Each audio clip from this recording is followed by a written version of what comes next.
So, good afternoon and welcome. Just before we start, I wanted to say something about contextualizing the first part of this afternoon before Grace introduces the conference. I'm really delighted that we're having this important conference at this particular moment. The topic of practice has been something that's been really important here at the GSD. At various times, we've had really an incredible array of courses focusing on practice, and today we also continue to be dedicated to this topic, and we have many courses. And indeed, there is a structure here in place which is called the practice platform, which Grace Law leads, and that's really the vehicle for bringing us together here for this practice symposium. One of the many wonderful courses that we used to have in the past was taught by Professor Karl Shapers and Max Goggin, who is the Kaijima professor in practice here at the GSD. Sadly, Karl Shapers passed away not so long ago. And so it seemed like a really important moment and important opportunity for us to use the beginning of this conference to simply also recognize Karl Shapers and his contributions to the GSD and to the topic of practice. So we've invited Mac as his co-conspirator, people who really work together very closely, for this incredible course, to say a few words about Karl and his legacy. Please welcome Max Goggin.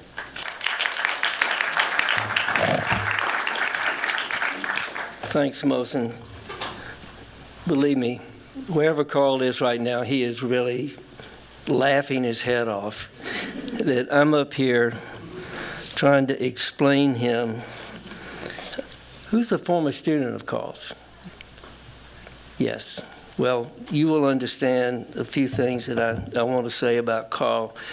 Karl is an incredibly special person. And I've written down this because I taught with Karl like 8 years in this course, and I never wrote down a word, and it drove him crazy. And so I've written down some things about Karl and how he affected the discipline of architecture. Karl was a very important person in his lifetime to any architect practicing, not just in the United States, in the world. Karl was counsel to the AIA, the NCARB, the lawyers that teach in the profession. He cut across, he cut a really wide swath across all these sort of institutions. He was incredibly respected. In his memorial service, at one moment, someone said that actually, if you know anything about law, this is pretty incredible. He had 3 law clerks that ended up being the governor of the state of Massachusetts. That's pretty impressive. And especially when he was practicing law in a fairly narrow realm. In fact, pretty unique realm at the level that he was practicing. So this, I'm going to read most of this just to get through it and be brief and let everyone else talk the rest of the afternoon. This symposium is sponsored in part by the Karl Shapers Ethics in Practice Fund. So by way of an introduction to its purposes, I'd like to say a few words about Karl Shapers and his extraordinary influence on the practice and discipline of architecture over the past 40 or so years. Karl Shapers was as much or more than anyone I have ever known involved in the practice of architecture, dedicated to the transformation of the virtual architect to the virtuous architect, practicing within the discipline at the highest level of moral standards. What I love most and why I thought it was important to work with Karl for many years on legal issues in the practice of architecture was that what he believed in most was not so much how the architect should operate within the strict letter of the law of its profession, but in fact it was how the larger realm of legalities defining the profession could liberate the architect in service to a broader definition of the profession to sustain its futures. In other words, he was liberating the architect within this kind of veil of rules and regulations in ways that it piqued your imagination. That's the way he taught. In short, Karl was a designer of serious realities to inform the world of imagination for the present and future generations of architects. The Karl Shapers of the world are critical partners in the practice of architecture that structure the instrumental ways in which we practice, and more importantly, help us establish the ethical framework necessary to our very existence, our sustainability, in our ever-evolving discourse in architecture. So when you see someone like Harry Cobb talk about, which Karl had Harry come and talk about, the John Hancock building here in Boston and its development, and talk about the problems, the case story about the problems of the glass falling out of that building, and his incredible ability to convince that board of directors of that institution to rebuild the facade in its original condition based on principle. The principle that it was for that city, next to that church, next to that plaza, in exactly the way it was because of his belief in the Boston environment, the way he grew up here, that it created a resonance within the city that needed to be sustained. You should get his book, by the way. This is a sales pitch. Buy his book. It's just coming out. And he talks about it. He literally says that his life in architecture would have been ruined, destroyed, if he hadn't been able to convince that board to build the building back the way it was. You know, and so when Frank Gehry goes out and builds his house with a bunch of toys, it looks like, you know, this kind of conglomeration of parts and pieces. And it's all about him and the way he thinks and the way he plays with architecture. It's meaningful in that it's grounded in this kind of disciplinary and principled idea about what you can do as an architect at the moment of inspiration and how that inspiration can project itself into years and years of development, especially in the case of Frank, where he takes this sort of almost playful look at architecture and turns it into the development of whole systems and new ways of thinking and making architecture. Same thing with somebody like Peter Eisenman, who designs houses that you can't really live in. If you step out of the bed, you're down on the next floor.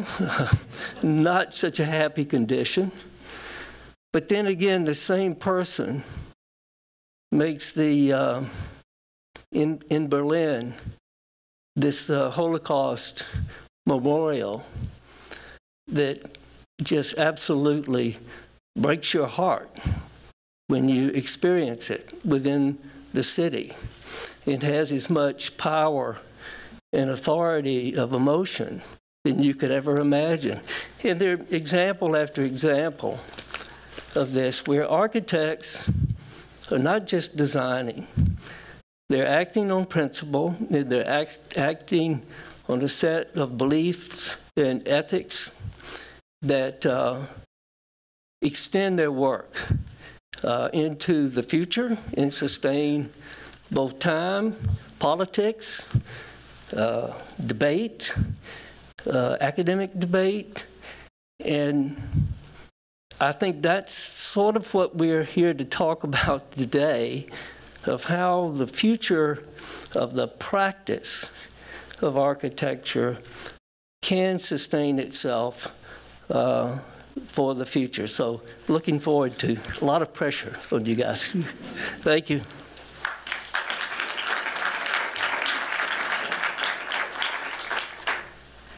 Thank you, Mac. That was actually a beautiful tribute to Karl. Many of us studied with him, and he really was a wonder. So this symposium, I'm delighted that you are all here today. We put it together to consider discourse on contemporary issues of design practice, and we're structuring it in two parts. First, the external pressures of economic, environmental, and political systems, and then the second part on internal forces of tools, techniques, and strategies for design.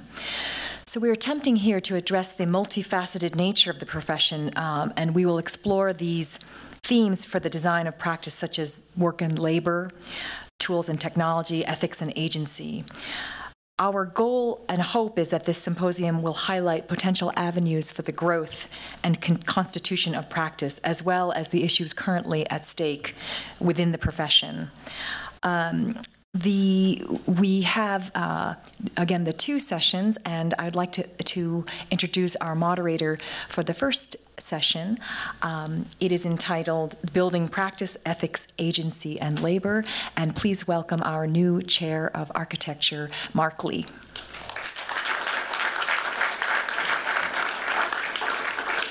Thank you, Grace. When Mac was talking, the only thing I was thinking in my head was the former NBA player Allen Iverson talking about practice. You want to talk about practice? But the title of this panel is, as Grace said, Building Practice, Ethics, Agency, and Labor. This panel addresses the current systems of value in contemporary design practice for the management and creation of labor, the evaluation of risks, and the mediation of underlying economic and social dynamics in the design and the built environment. Focusing on the duties of the designer in our current culture of production, the panelists will hold a critical discussion on the external forces affecting practice and the growing crisis of the marginalization of the design disciplines. The evolution of practice will be examined through historical, ethnographical, and other qualitative lenses, reviewing complex systems of relations between key players in the creation of the built environment. In outlining the organizational distinctions between formal and informal design methodologies, corporate conglomerations, and grassroots design teams, the discussion will emphasize the socio-political role of design, questions of professional identity, and the opportunities to increase the agency of design in the face of uncertain futures. We have 4 speakers, and each speaker will give a 10-minute presentation, and I will introduce each speaker before they speak, and I would try to make sure that my introduction is not longer than your presentation. Our first speaker is Aaron Cayer. Aaron is an ethnographer, historian, and educator of architecture. He's currently an assistant professor of architecture at the University of New Mexico. Prior to New Mexico, he taught architecture history and theory at Cal Poly Pomona, and he was a senior research associate at City Lab, an urban research center within UCLA's Department of Architecture and Urban Design from 2012 to 2017. Also in LA, he co-founded the LA chapter of Architecture Lobby of 2016. Aaron received his PhD in architecture from UCLA, as well as an undergraduate and graduate degrees in architecture from Norwich University in Vermont. His current research focuses on histories and theories of post-war corporate architectural practices, as they are informed by those of labor, capitalism, and urban political economies. Welcome, Aaron.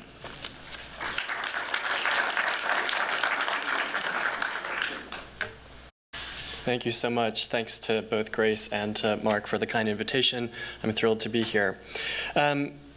So I thought I would begin today by briefly putting on my hat of the late sociologist Robert Gutman over my historian hat for just a moment to look at some of the important shifts that have taken place within the practice of architecture over the past several decades of firm sizes, distributions of revenue, and firm types. So if we consider for a moment all of the firms in the United States, we can see that as of 2012, from the most recently available economic census data, that 92% of all architecture firms are comprised of less than 20 people.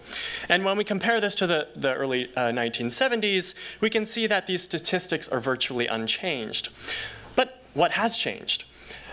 So when we look at the kinds of firms people are working at, we can see that roughly 10% more people are working in large firms of more than 100 now than in the 1970s, and 10% less in small firms. So this effectively means that large firms are getting much larger, while small firms have decreased in size. But perhaps more importantly to us and to my work in particular, the changes in revenue distributions in large firms are even more dramatic. So here we can see that even though only 1% of all firms are large, they account for 30% of the total revenue in the field, in that the 92% of all small firms are now competing for an increasingly small portion of only 38%. And so this means that not only are large firms getting larger, but the revenue margins per employee are becoming much higher in larger firms, which is a complete shift from the 1970s when revenue per employee were higher in small firms. So how might we explain these kinds of shifts? How might we teach about it or study them? Well, one way is to think about how the external dynamics, including the pressures of so-called neoliberal capitalism, have redefined the labor of the architect as well as the cultures and structures of their practices. So with this view in mind, I'm going to talk a bit about one particular case study, which is a part of a current book project of mine. And so I first began by turning to the history of a California architecture firm that started as a kind of profit-sapping 3- and quickly 4-person, all men, architecture partnership known as Daniel Mann Johnson Mendenhall Architects in 1946 in Santa Maria, California. And in the firm's first 3 years, the three architects and one engineer were nearly bankrupt. They were taking turns in and out of the hospital due to stress-induced stomach ulcers. There were tall stacks of bills, unpaid, teetering kind of unsteadily in their office, and they were blaming each other for the firm's inability to make a profit. So, you know, we know this narrative quite well. However, the founding partners would be stunned to know that the firm would become the largest global architecture, urban planning, and construction firm in the world, presently marked by its near 100,000 employees and over $18 billion in annual revenue, under a new name since 1990, AECOM. So I began this research by asking, at a moment when many large-scale architecture firms were beginning to collapse by the end of the 20th century, including the Architects Collaborative here in Cambridge, what were the conditions that made enduring corporate entities such as DIMGIM and thus AECOM possible, and what were the architects within them required to do? So the first had to do with the culture of the practice itself and the architect's ability to embrace rather than resist the structures of capitalism in which they were embedded. So they hired a management consulting firm by the name of Booz Allen & Hamilton, and the leading consultant here on the right, named Douglas Russell, outlined a new structure for DIMGIM that was actually based on the structure of Booz Allen itself, which included a new code of partnership ethics that emphasized objectivity and, quote, dispassion. And he demanded that each practitioner view each other, whether they were architects, engineers, landscape architects, or urban planners, as social and economic equals. And so as a result, the firm incorporated and began to grow by acquiring and merging with a diverse array of firms to keep up with the kind of shifting demands of the urban political economy. And so here you can see a list since the 1950s of all of the firms that were acquired. And even by today, I probably need to update this list because it changes quite frequently. But each firm that was acquired was understood to be a true counterpart. And well into the 1970s, the revenue that was generated by the architects was equal to that of the engineers. So by the 1970s, the vice president at the time of DimJim argued that they were a conglomeration. And so in business literature, the word conglomerate is commonly used to describe a particular type of corporation that proliferated during the 1960s by acquiring and merging with a diverse array of firms, often in completely unrelated services or in geographies. But in this particular instance, the verb conglomeration, meaning to ball together, is being used as a noun. And so if we take this origin of the word one step further, the core Latin roots of the term glem and glom actually mean to latch onto or to embrace. And so the use of the term conglomeration actually signaled a new culture of architectural practice that accepted the various manifestations of architectural work by measuring not what was or what was not to be considered architecture, but rather by what was and what could be considered as such.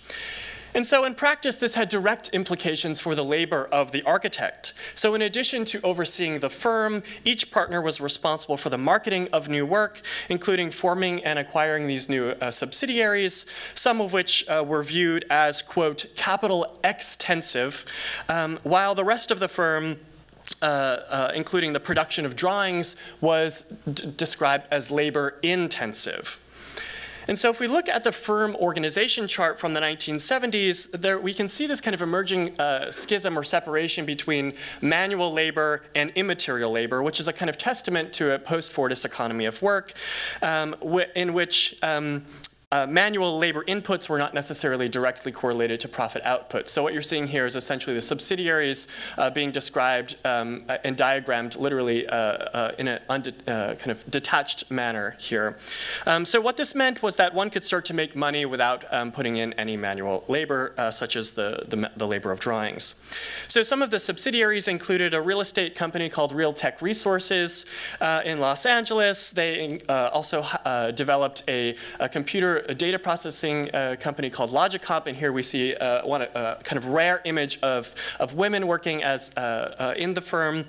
But they also had a series of offshoots, including a space planning and interior design firm, a construction contract management company. They had a cosmic X-ray firm, as well as an aerial surveillance firm for government espionage, which in the office they described as, quote, master planning. And in fact, the entire urban economy was defined as the site for the architect. So they drew this kind of circular urban system that was used as an experimental city that was comprised of 12 subsystems that really modeled the philosophy of the firm itself. So the city, like the firm, was comprised of social, economic, political, and physical subsystems. But architecture was actually designated as only a part of the physical attributes of the city. However, when we consider the broad range of practices in which the architects were engaged in the kind of broader scope of work, we can see that the field of architecture was indeed much, much wider. And so this structure of practice also allowed DimJim to expand the scope of the project itself, including prototypes for the first intercontinental ballistic missile system or sewer treatment plants that won numerous design awards in Los Angeles. And so in 1990, the DimJim leaders initiated a new consortium of firms, the details of which I cannot get into today, and formed AECOM, and which has continued along the kind of expansionary path of capitalist accumulation. And as one vice president of AECOM has concluded in 2010, we are AECOM. We can do anything. Indeed, AECOM is presently the largest revenue generator of any publicly traded company in Los Angeles, rivaled only by those in neighboring cities such as Walt Disney. And projects now include entire cities, such as a 2005 master plan for Kigali in Rwanda, with a so-called project including just about everything, from physical infrastructure to legal rights. So to conclude, although one might argue that the architects at DimGym helped to expunge the kind of historical role of the architect, I argue that the history of DimGym illustrates one way in which they actually expanded the scope and the terrain of practice upon which architects operated, one that both capitalists and even anti-capitalists might equally learn from. So the architects were required to first recognize their work as work by describing and lobbying for their work to be viewed as socially and economically equal to that of other practitioners. Secondly, it meant that without an unabashed interest in the nitty-gritty details of business or the process of making money, their projects would not have been possible. Thank you.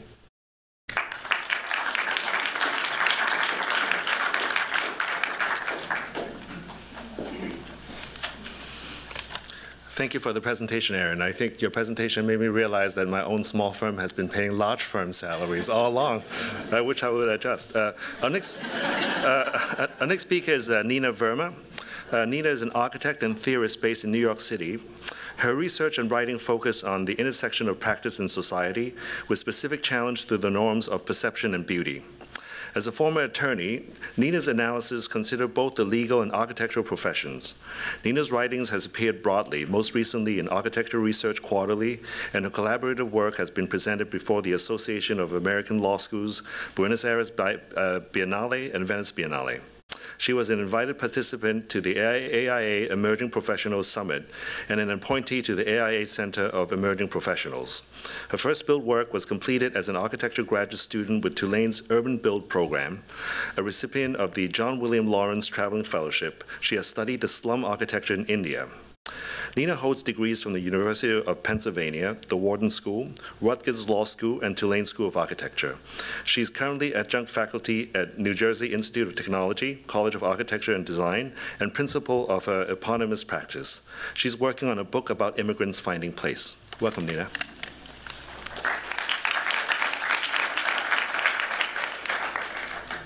Thank you, Mark.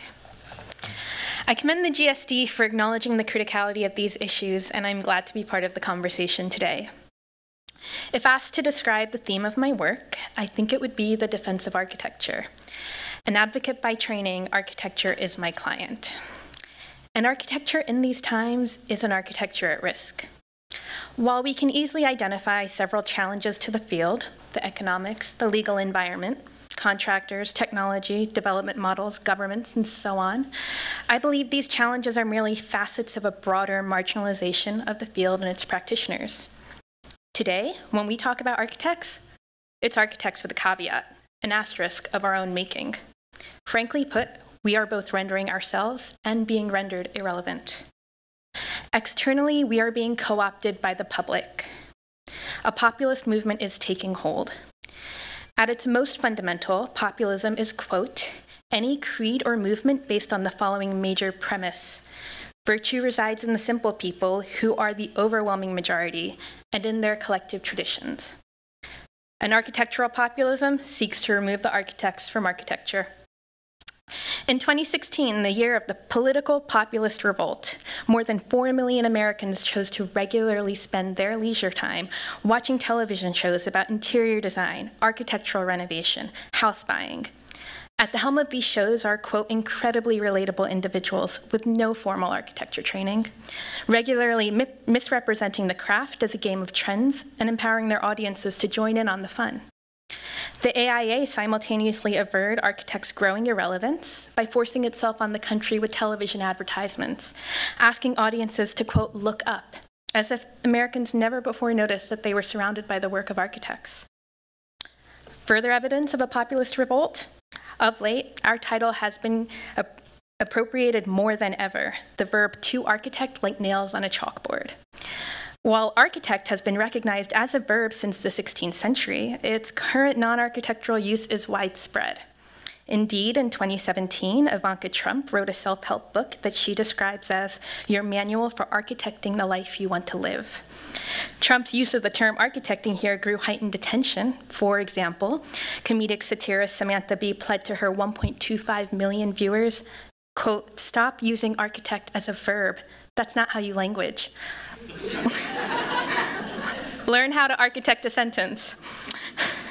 Architects design only a small percentage of what gets built in the United States, and focused on dollars per square foot, developers continue to build homogeneous strip malls and residential communities without sensitivity to local climate, custom, or culture.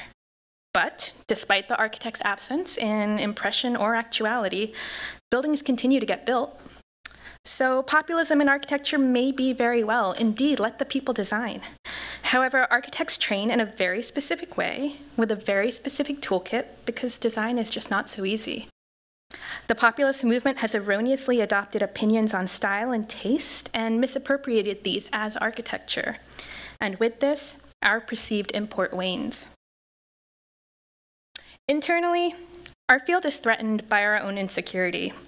Why are architects always rationalizing our own existence? Will Alsop may have captured it best when lamenting his own irrelevance at a cocktail party. He said, quote, "Today we are quietly forgotten. It is as though not one of us artists, architects, or designers has anything to offer. We have become part of the Treasury's view of culture as an expense to be avoided. The economy as a whole is risk-averse, and we are risk." To which I respond, embrace the risk. Be confident in it. Stop explaining. Cyclic rationales for architects, our role in society, our impact, our value, have consumed the field in academia and practice for centuries, constantly insecurely screaming, "Validate me." In the 20th century alone, the trending explanation for architects' perceived value fluctuated. In 1918, George Mayer wrote that the architect today occupies a rather hazy position in the estimation of the community. 2 decades later, glass company Libby Owens Ford printed an advertisement with the tagline, "Consult an architect when you build. He is a doctor of better living." In the 80s, Paul Goldberger lamented, "To many young architects today, architecture is a highly intellectualized pursuit. They have come to the field in search of very analytical exercises." In 96, James Russell rhetorically posited the architect as a local peacemaker, salesperson, community designer, and city builder. 2 years later, Peter Davey argued that architects prioritize biotechnics over style. As the next century turned, 3 explanations of architecture took hold, each becoming highly familiar. First, architects were imagined as digital editors. In the early 2000s, digital technologies and curvilinear forms excited the masses as no longer solely tools for representation, but also for form generation. Second, architecture explained its reach to include landscape architecture.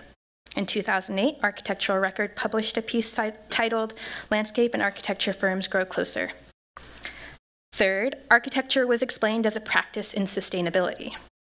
Once a drain on the environment, architecture became responsible for transforming itself into a positive green force, with metrics like LEED introduced in 2006.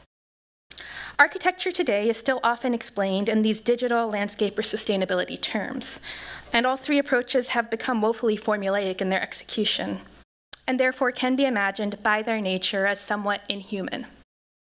The next reaction or explanation, what I argue is our most active and current state of affairs, is a human one. You have witnessed it yourself, structure as savior. Architects begin design with a strategic end that impacts human existence. Examples of such strategic ends could be the creation of community, the streamlining of work processes, the nurturing of learning. While architecture is certainly transformative of human experience, as Tadao Ando recognizes, there are limits. Quote, the way people live can be directed a little by architecture. If we consider human strategic ends first, the public will come to view us, architects, as anthropologists or sociologists or economists or political scientists or even community organizers. And while such public perception is romantic, it places the profession in peril by diluting its focus. Architects should rather honor the professions that specialize in the accomplishment of human strategic ends by allowing those professions to retain primary governance over their respective realms. While a strategic ends-driven architecture may have necessarily resulted from the inhuman digital, landscape, and sustainability movements, it is but another rationale for our existence, an expression of architecture as an insecure profession, and so ultimately a threat. An asterisk follows us all. even at the individual level. For example, I cannot stand before you today perceived as simply an architect. I am an architect who used to practice law. I am an architect who happens to be Indian. I am an architect who happens to be a woman. But I am an architect nonetheless. I am an architect who fights for architecture. Because regardless of whether the threat to our profession is from society or by our own making, we combat it in one clear way. We make architecture. While I stand here speaking words about our practice, our passion, I implore that words are not our best tool. Instead is the act of creating space in 3 dimensions, space that can be universally experienced and in that way universally communicates its own value. The medium is the message. I beseech you to not be revolutionary and redefine the practice, the modalities, the norms. Being revolutionary is unoriginal. It is equivalent to dodging the question, answering with a new paradigm rather than operating in reality. Being revolutionary is a distraction, a sort of populism within the field. Rather, be conventional. Save architecture with the tool we know best, and a tool that all too conveniently is powerfully didactic. Save architecture with architecture. Let's stop diversifying our practices, demystifying our art, letting ourselves believe that we improve design output by surrendering decision-making authority. Let contractors build, engineers analyze, consultants consult, and clients pay. Let us, the architects, do the architecture. We will not shy away from our academic design currency, referential jargon, radical ideas, and projective realities, the stuff of our grueling training and our absurd passions. We will not nod timidly at whoever is asking.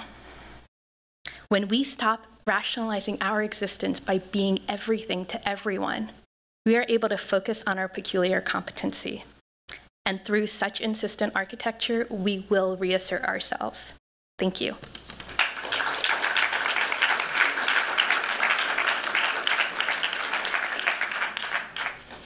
Thank you for the wonderful presentation, Neena.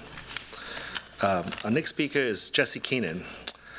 Jesse is a member of the architecture faculty of the Graduate School of Design, where he teaches professional practice courses and conducts research at the intersection of climate adaptation and the built environment, including aspects of design, engineering, regulation, and finance. Jesse has partnered with a variety of global actors, including the AIA, Audi, Carnegie Corporation, EPA, Goldman Sachs, Google, ICC, MoMA, Mori Foundation, Lana Foundation, NASA, National Security Council, NIST, Open Society Foundation, take a breath, and Regional Plan Association, RAND Corporation, Rockefeller Foundation, the White House, and the UN. Jesse is the author of NYC 2040, Housing the Next 1 Million New Yorkers, and co-editor of Blue Dunes, Climate Change by Design, and Climate Change Adaptation in North America, Experiences, Case Studies, and Best Practices. Jesse's forthcoming book, Climate Adaptation, Finance, and Investment in California, will be released in November. He holds a concurrent appointments as a research advisor to California's Governor Jerry Brown and as a visiting scholar at the Federal Reserve Bank of San Francisco. Jesse holds a degree in law and science of the built environment, including a PhD from the Delft University of Technology. Welcome, Jesse.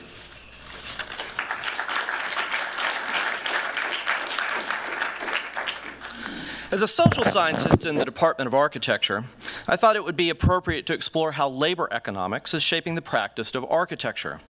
Prior to a conversation on the role of social capital in the cultural project of the city, we must give consideration to the proposition that it is more critical than ever that the profession retain not only the best and brightest, but also that future professional cohorts are inclusive of a diverse group of individuals who also yield a diverse range of aesthetics, traditions, and philosophies.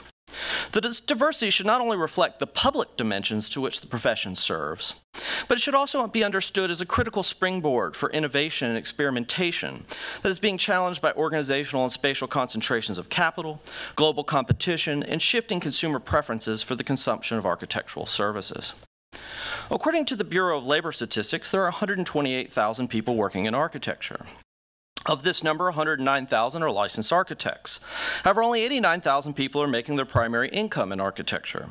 This 18% gap between licensed and income-producing architects is a combination of retired, unemployed, and underemployed persons. While overall licensure has been declining, the rate of multi-state reciprocal licensure has steadily risen as architects seek to pick up market slack in high-growth regions of the country, notably in the South. The growth rate for the profession over the next decade is 4.2%, or we may assume at 0.42% a year. By the year 2026, there will be approximately 5,400 new positions in architecture. This rate of growth lags behind the occupational average of 7%, which means in the same time period leading into 2026, the profession is essentially falling behind by 3,600 jobs. The fastest rate of growth within the profession is among the self-employed architects, who currently make up a fifth of the cohort at 10%, architects who are also engineers at 13%, and architects working in construction. At a 4.2% decadal growth rate, the economy will add just 541 new architecture positions a year over the next decade.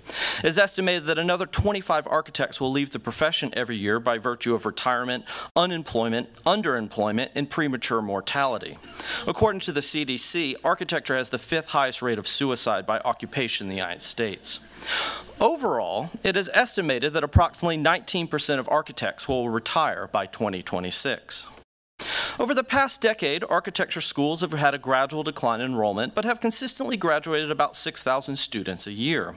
About 20% of these graduates are either being lured into construction-related careers in the face of severe labor shortages, or they are leaving the profession altogether. For the class of 2018, there are approximately 3,000 jobs and 5,000 potential applicants, which means that 33% of graduates won't match up with full-time work. By the year 2026, 39% of graduates won't have a job. If one looks at just full-time primary earners in architecture, which has half the rate of growth, nearly 44% of architecture graduates won't be supported by an architecture job in the economy in 2026. If one were to remove the 15% of non-resident aliens that currently make up the U.S. student architecture population, assuming that they return to their country of origin by virtue of draconian immigration policies, then these numbers are closer to 30% in the year 2026. Of course, it can be argued that losing foreign-born talent would be deleterious to our economy in terms of overall competitiveness. The median income for an architect across various stages before and after licensure is $78,000. The highest 10% are earning just $134,000 a year. With an 11% operating profit, 160% overhead rate, and a return on equity of just 19.6% on average, architecture is increasingly one of the most high-risk, make-it-or-break-it professions in the country. Some research has suggested that in any given non-recessionary year, upwards of 10% of firms have a better than 30% chance of insolvency. But perhaps the more interesting story relates to the organizational and spatial concentration of the practice. Just 5 states create more than half of all the architecture jobs. The top 3 states, California, New York, and Texas, make up 39% of all jobs and architecture wages at about, 50% of architecture wages, which is the equivalent of about $3.5 billion. The top 10 cities in the country make up nearly half of all architecture jobs. The top largest firms in the country, which are resident in those cities, account for approximately, in equivocal terms, of about 10% of the workforce. Part of this story of organizational concentration is reflected in productivity gains. Since 1987, productivity gains in architecture have been more than double that of engineering at about 1.3% a year. That means you need just 0.6 people to do the same job as one person in 1987. This has been both a blessing and a curse. It rewards larger and larger firms who can make the capital investments necessary to license software and train their employees. However, it has been a curse insofar as women often cite their inability to stay current with technology as a leading reason for not returning to the labor force after child-rearing years. This, as you can imagine, is a real drain on our economy and is an absolute loss in terms of our best and brightest designers. Overall, productivity gains have likely not had a meaningful impact on wages and have likely worked to do nothing more than offset the long-term trends associated with downward pressure on billings and total revenue. We can only begin to speculate on the nature of this spatial and economic concentration in terms of talent, intellectual property, and competitiveness, and more fundamentally, the fact that much of our country does not have access to the practice of architecture. This spatial and organizational concentration of employment is insightful for understanding one of several economic trends shaping human capital development in the profession. First and foremost, the current spatial alignment of jobs and wages make it nearly impossible for graduates to enter the workforce.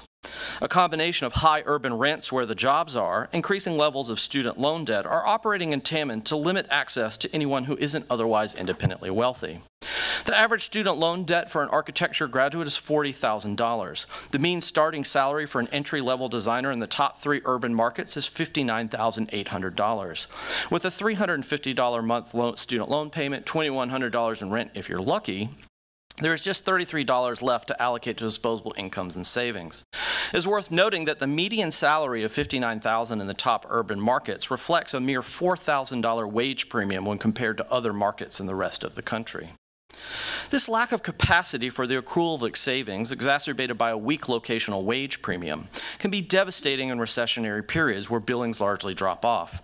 As seen in the upper right quadrant of the graphic above, architecture, like many other occupations, has had an entire lost generation of architects following the Great Recession who lacked the experience required of their age cohort. However, more fundamental to the idea of economic mobility is employee turnover in the development of highly productive mid-career associates. The economics of larger and larger firms dictate large cadres of low-wage workers working excessive numbers of hours to make up for their productivity deficiencies. As these workers become more productive, their wages don't follow suit. The result is a constant churning of low-wage employees managed by increasingly valuable mid-career associates who haven't had the time or the wealth accumulation necessary to rise to the ranks of the partnership. One result of this phenomenon is that increasingly large numbers of highly productive mid-career employees are leaving to second-tier cities to enter the ranks of the self-employed. By example, Denver has one of the highest per capita concentrations of architects in the world, something in the order of 3 architects per 1,000 people in the workforce. We must ask ourselves, how can these large and prestigious firms maintain intergenerational design continuity? What are the models by which mid-career free radicals can ever be competitive outside of a large firm model? Value-add talent might not be enough to offset equal distributions of talent on a global scale of production.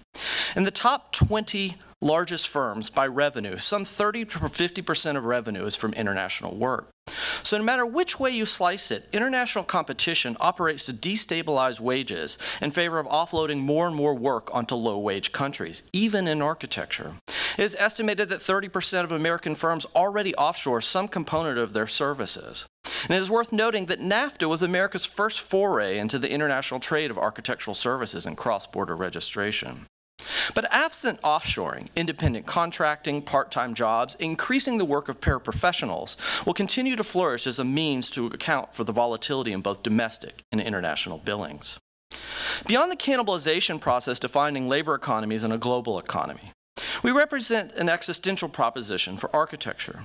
We are familiar with the delegation of construction administration to engineering, and programming to marketing.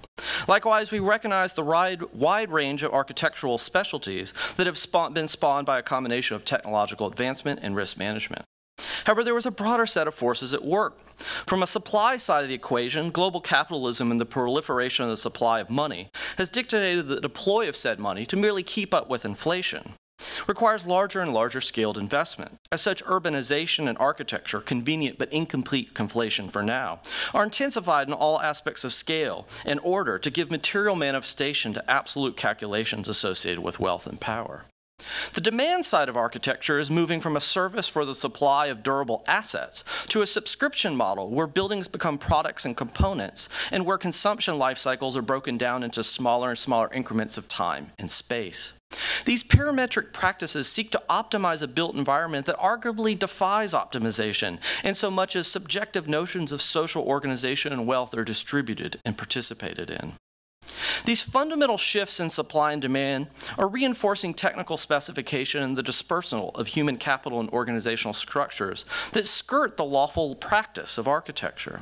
Sometimes this is done for the purposes of the efficient aggregation of services and project delivery, and in other circumstances it relates to the consolidation of proprietary intellectual property.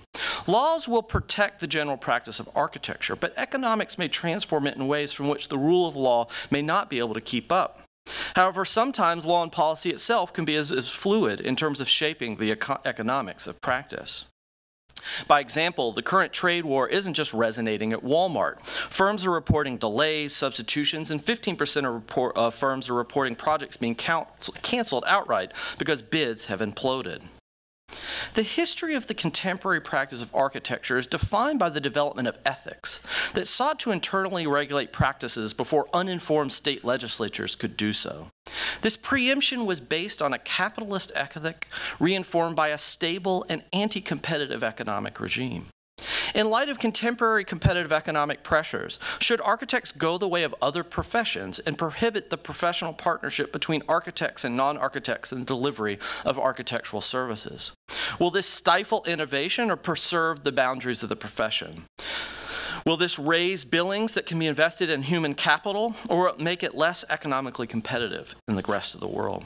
The question moving forward is the extent to which self-regulation will have a bearing on a new definition of practice that respects not only the economic autonomy of the profession in a highly competitive landscape, but also values the diversity of people who give life to the innovation and keep guard of its most sacred traditions.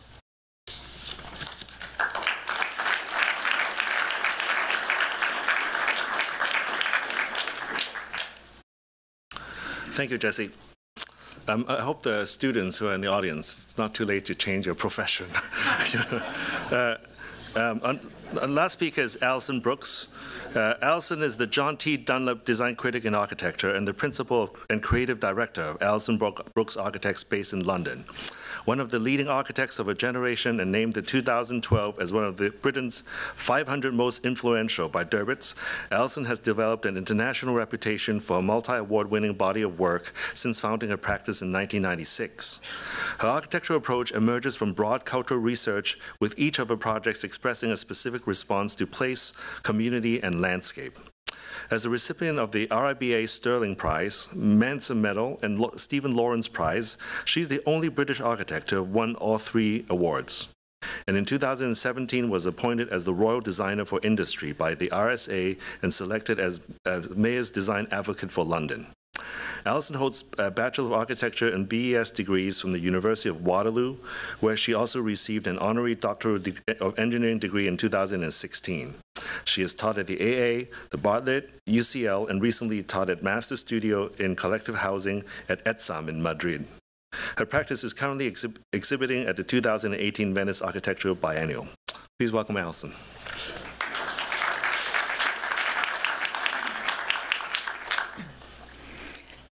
Thank you, Mark.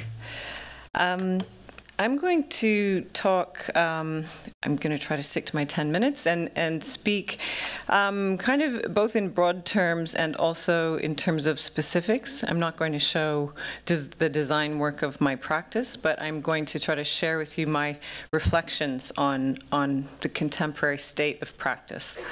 And I'm going to start with discussing the subject of the space of practice, because I think it's also very important in a way. It has been important to me, the relationship between the space of practice and the means and objectives of practice. I studied architecture in Canada at the University of Waterloo, which is a co-op program, so you work in practice throughout your academic career. So by the time I finished my studies in 1988, I'd worked in about 8-9 different practices, and I would say that most of them looked like this. You know, highly organized, professional-looking, clean spaces. Lots of men at the time. And I completed my degree in 1988 and decided to move to London. And that was the height of the recession. It was impossible to find work in any kind of practice, really. But I managed to find work with Ron Arad at this showroom, which was the one-off showroom in Covent Garden. He didn't actually have an architectural practice, but he'd set up a small office to do a competition in Tel Aviv, the Tel Aviv Opera interior architecture, foyer architecture. So I sort of went from a very conventional practice to literally working in the sort of white spot at the back of this space, which where there's a room with some drafting tables set up, and actually all the walls in this space were made of steel, sort of 8x4 sheets of mild steel that have been welded together, and obviously the furniture is made of steel primarily. And one of my first jobs there was to actually do measured drawings of this environment, because it had the rent was going up. We were going to have to move the studio, and Rolf Feldbaum of Vitra wanted to buy the interiors of the one-off showroom. So I had to draw it up, do measured drawings before it was all cut down and shipped off to Switzerland. And I think around £100,000 that he paid for that interior paid for our next project, which was to design our own office in Chalk Farm. And these are a couple of my sketches from when we were sort of taking on board this project to convert a warehouse in Chalk Farm. And when you're designing for yourself as an architect, obviously you can break every rule, and Ron in particular was very keen on completely redefining. We both wanted to redefine everything about architecture, including everything becoming soft, fluid, and sort of unprecedented. So tension fabric roof, columns that are like calligraphy, curving floors, soft ceilings. And this became our studio space, which is became Ron Aird Associates practice, where we worked. And this was, as you can see, a sort of tension fabric roof. PVC roof, 1 layer thick, 8 mil thick PVC windows, columns in the shape of sort of musical calligraphy. It was totally freezing in winter and completely boiling in summer, and you couldn't hear if it rained or if a plane flew overhead. So it was, and there were people welding underneath us in the basement and grinding the steel furniture. That's one of my section detailed drawings of the columns there. They're based on the 1 meter radius that we could sort of curl up the plastic windows to fit within the column. And it literally broke every rule. We described it as an indoor-outdoor furniture showroom, and then we used it as an office. So this was what I describe as a kind of maximum risk, maximum experimentation scenario for architectural practice that you can really only do when you're doing it for yourself, but in a way is a kind of ideal, I think, of many architects. So this is my practice space now. It's a warehouse, converted warehouse in North London, and I've tried to kind of maintain the qualities of the studio, the design studio that I studied in Waterloo, and the kind of adaptable, robust, stripped down character of what I feel is, in a way, the artist's studio. And I have a practice of about 35 architects, fairly traditional structure. I'm not really going to talk about the structure of my practice, because I want to, in a way, talk about the paradox that I feel we exist in. Even the terminology, professional practice, we are meant to be professional, but we are practicing. We are practicing with experiment, with risk. Every project is a prototype. Every project is a different site, a different client, a different budget. Building technologies change. And we have to balance this with expertise, and we have to produce work that performs, and we have to deliver value for our clients. So there's a kind of inbuilt paradox in what we do. And I kind of feel that what this leads to, in my case, is the idea of practice as applied research. And you could call it an applied research atelier.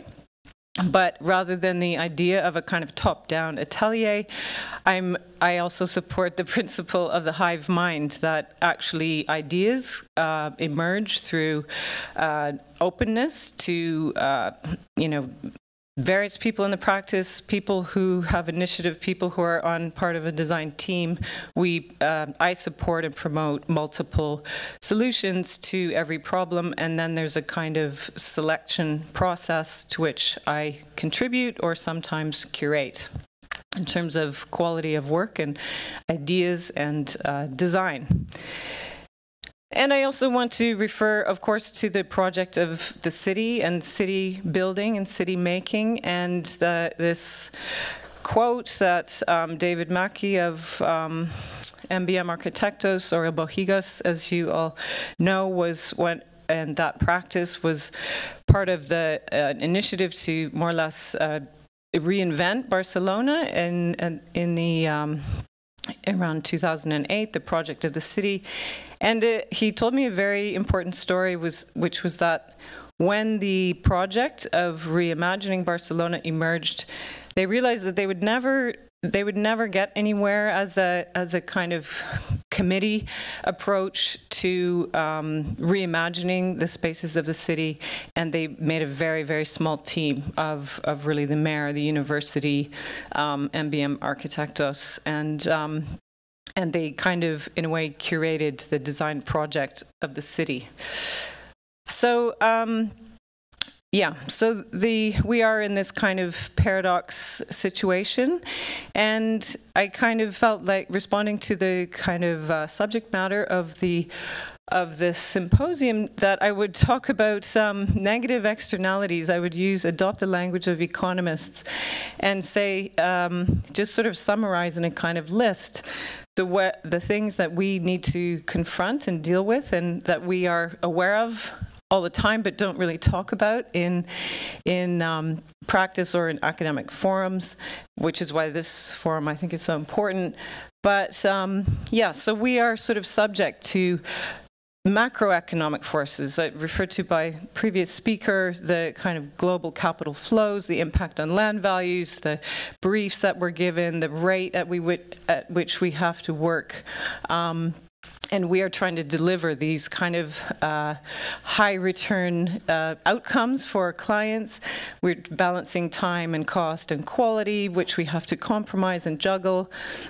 We are subject to restrictive procurement practice, where we are, smaller practices are eliminated from many frameworks because we don't have the turnover.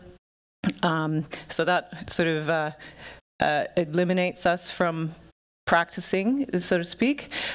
Fee undercutting, that's a whole other subject where we're competing against each other, and it's very, very difficult to compete against these very big practices. Contractor design and build, we've offloaded our expertise in and competencies in delivering construction documents to the contracting business. So now in the UK, architects generally are never appointed past the planning stage. We have to bid for every stage of the project. So we bid a fee bid for the planning, and then we have to bid again to do the construction documents, and then we have to bid again to do the site supervision. So we have to compete, all the way through the appointment process. And then I think lack of public presence. We are not very good at communicating our value to the public. And so all of these add up to a loss of authority, and I think combined with that, authorship. We have a loss of expertise as we've offloaded our skill sets to other professions and consultancies. We suffer from low fees we are victims of our own competitive practice, and we really lack evidence in a kind of scholarly sense, I feel, access to evidence and data proving the value of our work. Positive outcomes or positive externalities, I think, are professional collaborations, and by that I mean larger practices inviting smaller practices to work with them on larger projects where you can have diversity and knowledge exchange. Architectural awards, when they're actually based on visits by juries, not based on judging photographs for projects, I think are very important in terms of small practice dissemination of ideas and quality. The lecture circuit, obviously, institutional knowledge exchange is hugely important, and the kind of value of cross-cultural exchange. In practice education, the idea of apprenticeships and schools where actually working in practice is part of the education, I think has huge value. And I'm going to focus really on the last two, sort of advocacy, that in a way I think architects ultimately, our public servants, in our sort of code of conduct, we have a duty to the public that always goes beyond the immediate client brief and product and service that, well, it's in the RIBA code of conduct that ultimately architects always have that duty to the public. And that is not understood generally publicly, and in a way, the way we can make that understood is as in roles as champions of issues and advisors to policymakers in terms of urban governance. So the new territories, I think, that do offer impact and potential in terms of communicating our value. I think we should all be working on an open source technical database where architects share their details, open source cost value research database, knowledge exchange, education strategies, collab culture, community practice, and public service. And this, I'll just give a little bit of a case study, which is Public Practice, a new organization in London, sponsored by the Mayor's Office. And it's a not-for-profit social enterprise that places outstanding built environment experts within forward-thinking public authorities. And so the idea here and what happens is architects and planners sign up to public practice with the GLA. They're placed in they're placed as advisors to the municipal councils around London, and then they produce collective learning and research and help local authorities improve the quality of design commissioning and selection and the kind of oversight of design quality to deliver that for their constituents. And this initiative is supported by both government and private development bodies and architects and engineers, and it's a truly kind of cross-cultural, not-for-profit social enterprise. And this is just an example of one of the documents that, they stage seminars as well as the sort of secondments or appointments to various councils. They produce papers and research and work that help steer design culture into public urban governance. And this is a kind of diagram that shows how it works and the group of people at the GLA who are organizing it, and sort of one of the events that they stage with people like Brian Eno in conversations with Finn Williams, who's one of the originators of the program. So I just want to end on a note of optimism that there are alternative futures out there for the way architects, this is Finn Williams, who is obviously a huge voice and champion of the sort of service that architects can offer in terms of delivering the common good, projects that are for the common good, but actually bringing design intelligence, expertise, and promoting the value of architects across discipline. Thank you.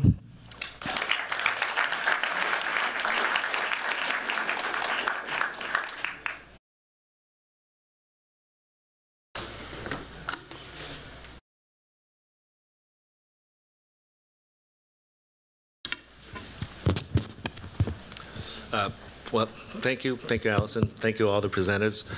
We have about half an hour for questions and discussion.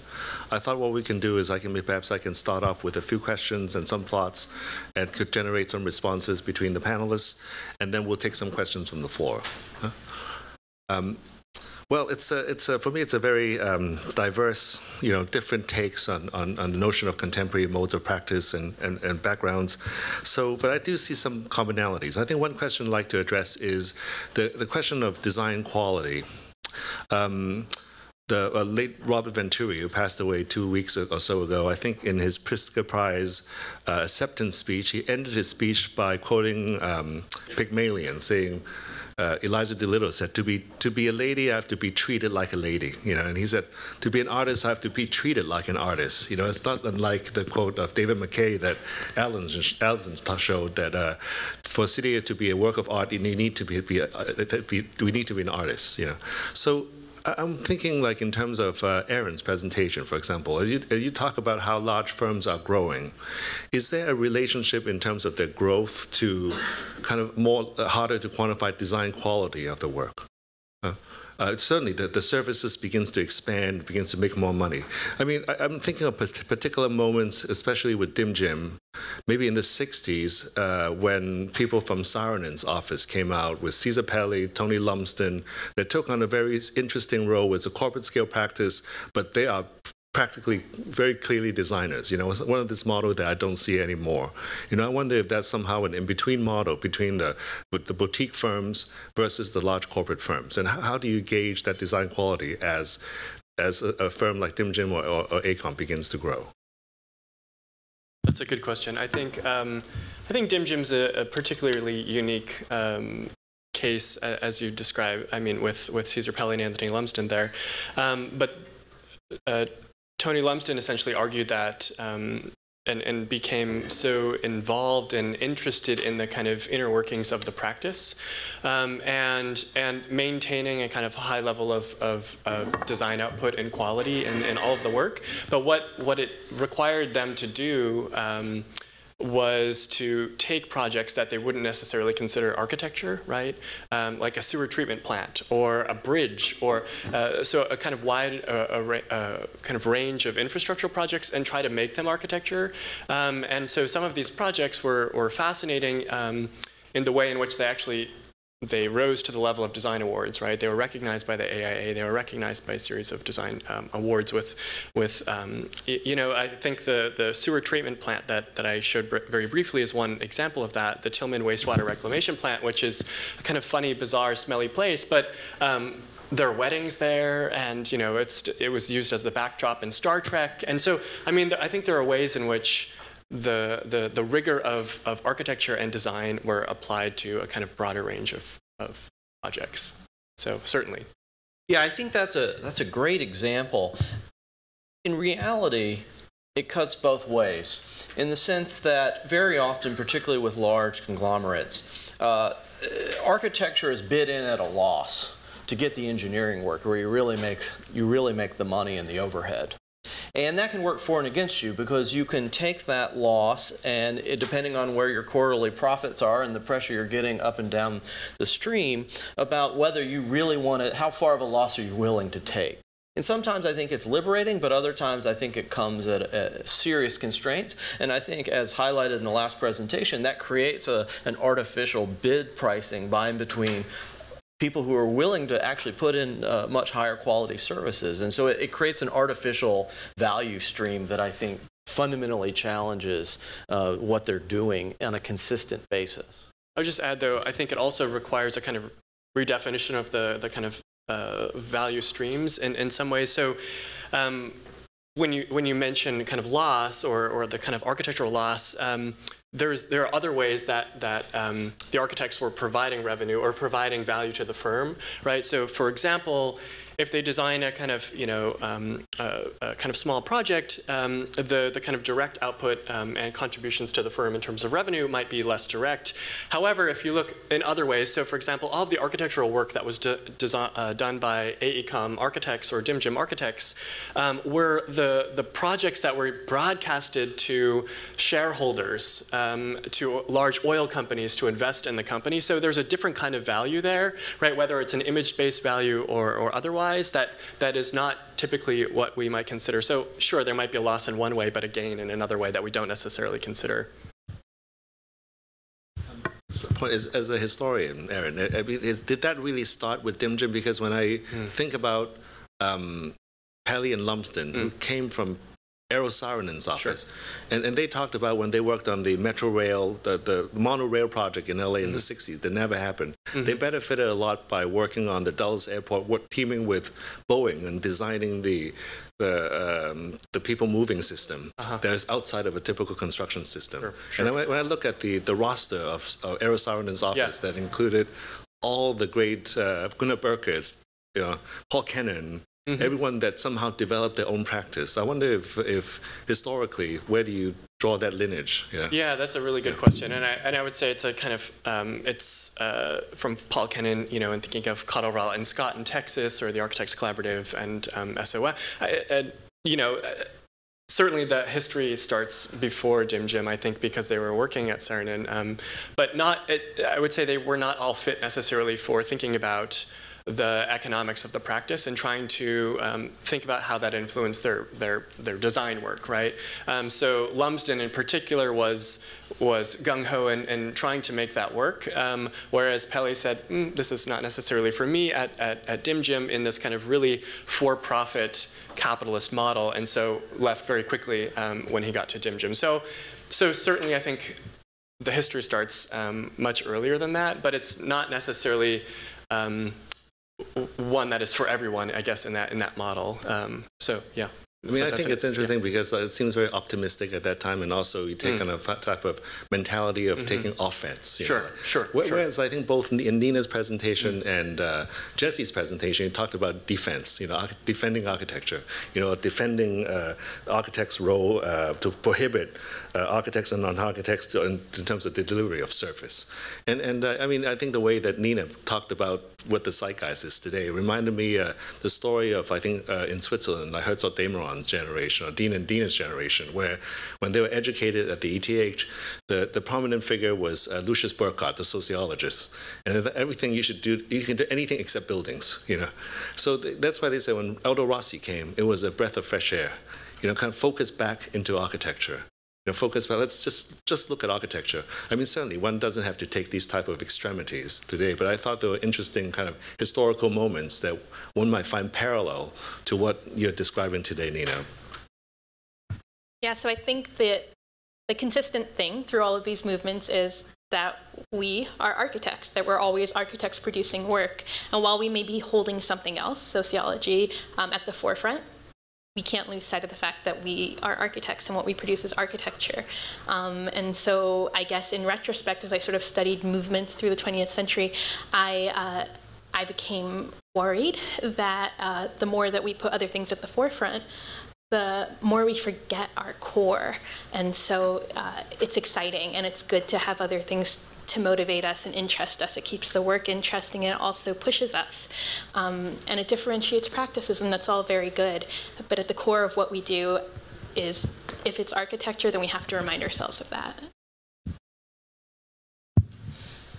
Alison, could you also reflect? Well, I would just say, also just for the sake of debate, that I don't think those things are mutually exclusive. I think if you are practicing architecture, you have a duty to take a position on certain social aspects of contemporary life, economic aspects, the political aspects, like things that have, I think, traditionally been sort of off the table, like architects don't talk about their politics, or being critical of the system in which we operate. It's difficult because then you're sort of biting the hand that feeds you.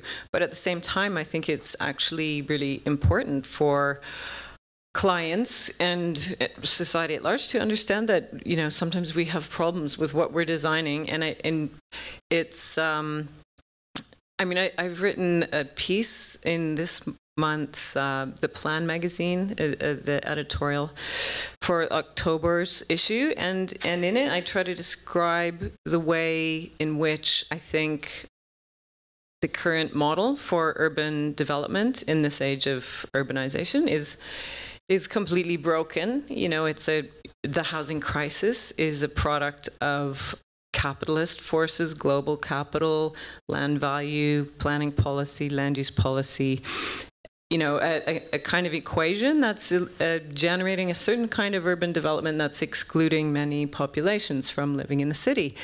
And, I think I've said some kind of unpopular things in my piece in terms of some of the clients that I'm working for in high-density urban regeneration, but I think it's important to say that, you know, we need to change these things. We may be working within them, but how can we rethink them? How can we nudge and push the sort of audience that we're working with, as well as the commissioners of our work, to change things, but then at the same time also convince our clients that they're patrons of the arts. And this is another, I think, really important message that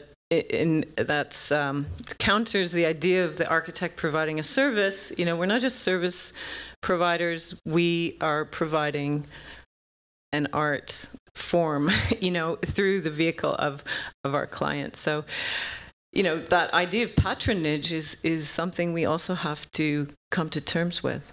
Yeah, I think that's a really important point, and I think one of the key words that I draw from that is duty.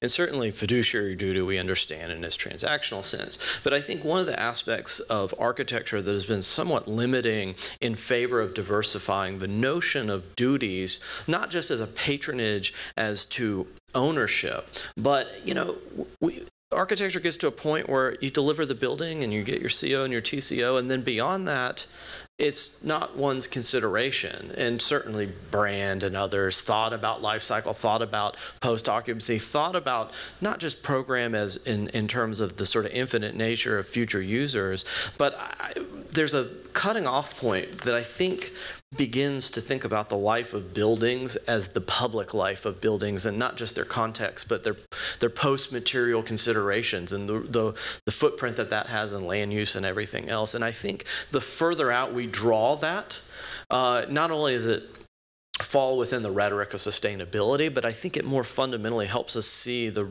true range of publicness in architecture.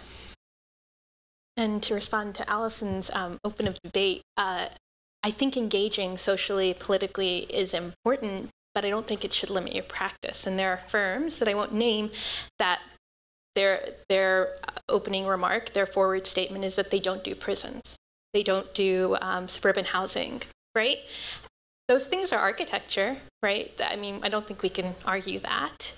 And they're not going to eliminate the creation of suburban house models. They're not going to eliminate the detention of peoples by not designing those spaces, right? Someone else is going to take that job. Maybe they're making a statement, but by differentiating their practice or perhaps valuing it higher because of their political position on the matter, I don't think it's successful. I actually think it's detrimental to the whole practice. But I think, you know, thinking about this through the lens of duty that you mentioned, and thinking about the architect as a public service professional, right, that they have a kind of ethical responsibility. So I know that this is one of the terms of this panel, but and this is a really interesting question about whether or not an architect should or should not engage in a particularly problematic project for whatever the reason may be. So, for example, the recent border wall proposal, right? And there are a whole series of architects and engineers that were involved in the kind of prototyping, and it was a tricky question of you know, whether or not we should advocate for, you know, or co-opt, or, you know, no wall, or engage and then critique. But so there was a kind of whole series of projects that the architecture lobby led about not our wall, and so essentially the statement was that you know, as a public professional or a service professional, you know, there is a kind of duty, and so, like, why would one engage in a kind of politics of violence or an act of violence when, you know, if that's what it might be defined as? So then I would perhaps kind of counter that argument to say that, well, sure, someone might do it, but, you know, if we're the architect, maybe we shouldn't be, and then maybe we should actually use this as a model or a mode of critique to the project altogether, and what actually it represents. So I don't know, it's a tricky, but yeah, I totally understand where. Well, and I think that the grouping of architects together through the architecture lobby, that's what makes that powerful. An individual architecture office choosing not to engage in a project, perhaps less powerful and more of a statement, and missed opportunity, perhaps. But at the end of the day, that border wall that competition, the prototyping, was a variety of smaller firms, and their capacity to execute at scale I would think would be compromised, actually. in some ways, Neena, when you talked about embracing populism, it's in some way acknowledging that by and large architects are always friends of power to a certain degree, to a certain limitation. And I'm interested in this kind of acknowledging that, as opposed to maybe earlier generation of modernists who always try to critique power, or at the end becomes a posture of critiquing power, where the actual subjects that they critique are actually easily forgiven. Yeah, I'm curious. Are you talking about this chasm between the role of the architect and the identity of the architect in relationship to his or her actual power within the profession?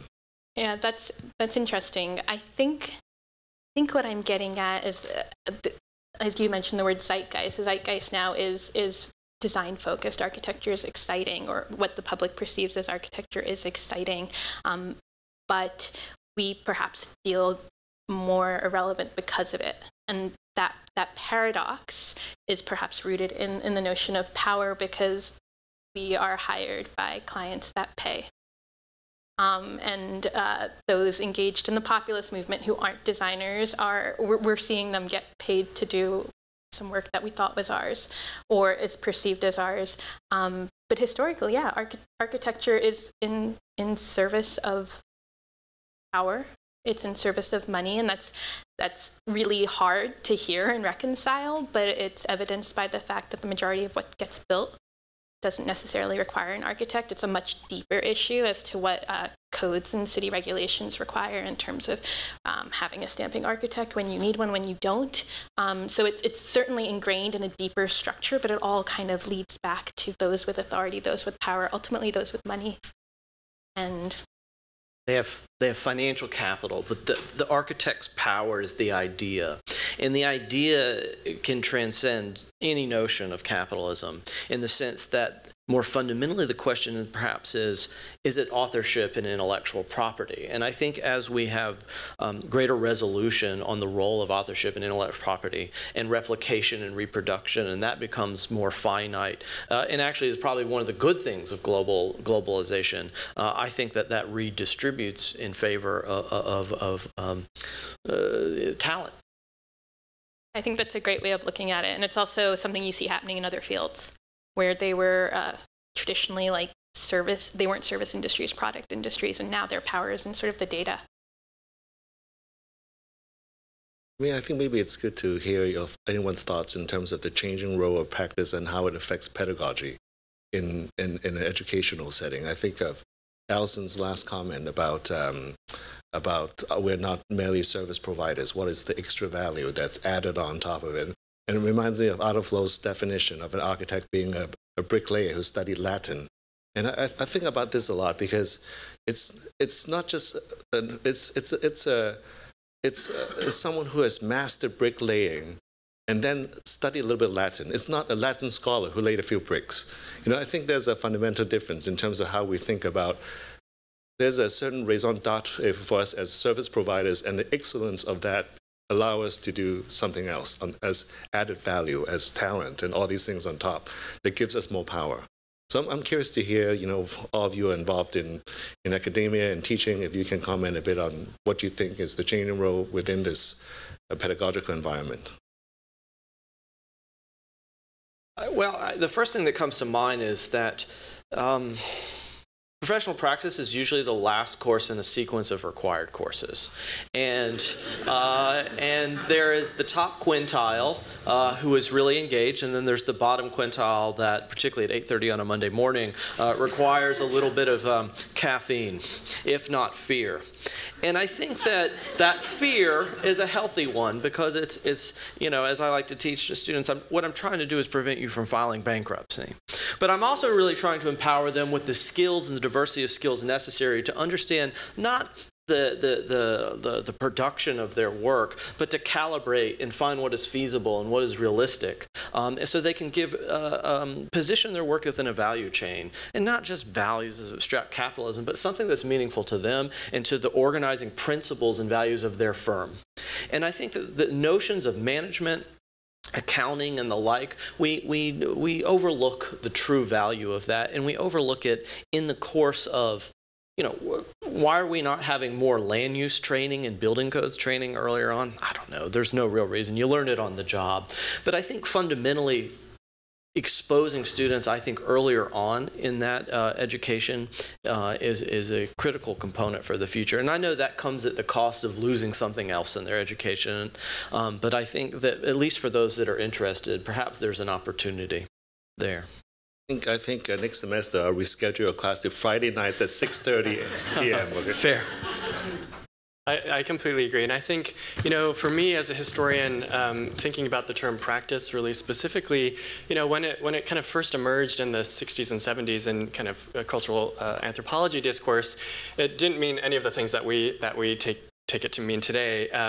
It actually meant, you know, it was a theory of history and thinking about the ways in which economics and culture were being reproduced through one's actions. So for me, thinking about practice is a much broader and much more kind of fundamental concept that kind of permeates all aspects of an architectural education, which makes total sense to start this really early. And so it's not just a kind of the kind of last moment that you need to memorize a set of contracts before you kind of head off into the so-called real world.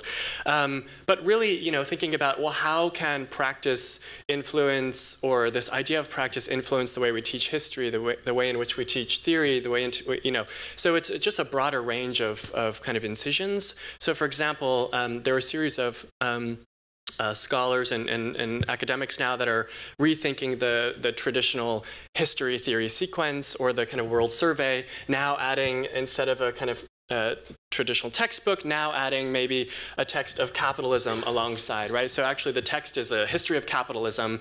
Marta Gutman is using this, right?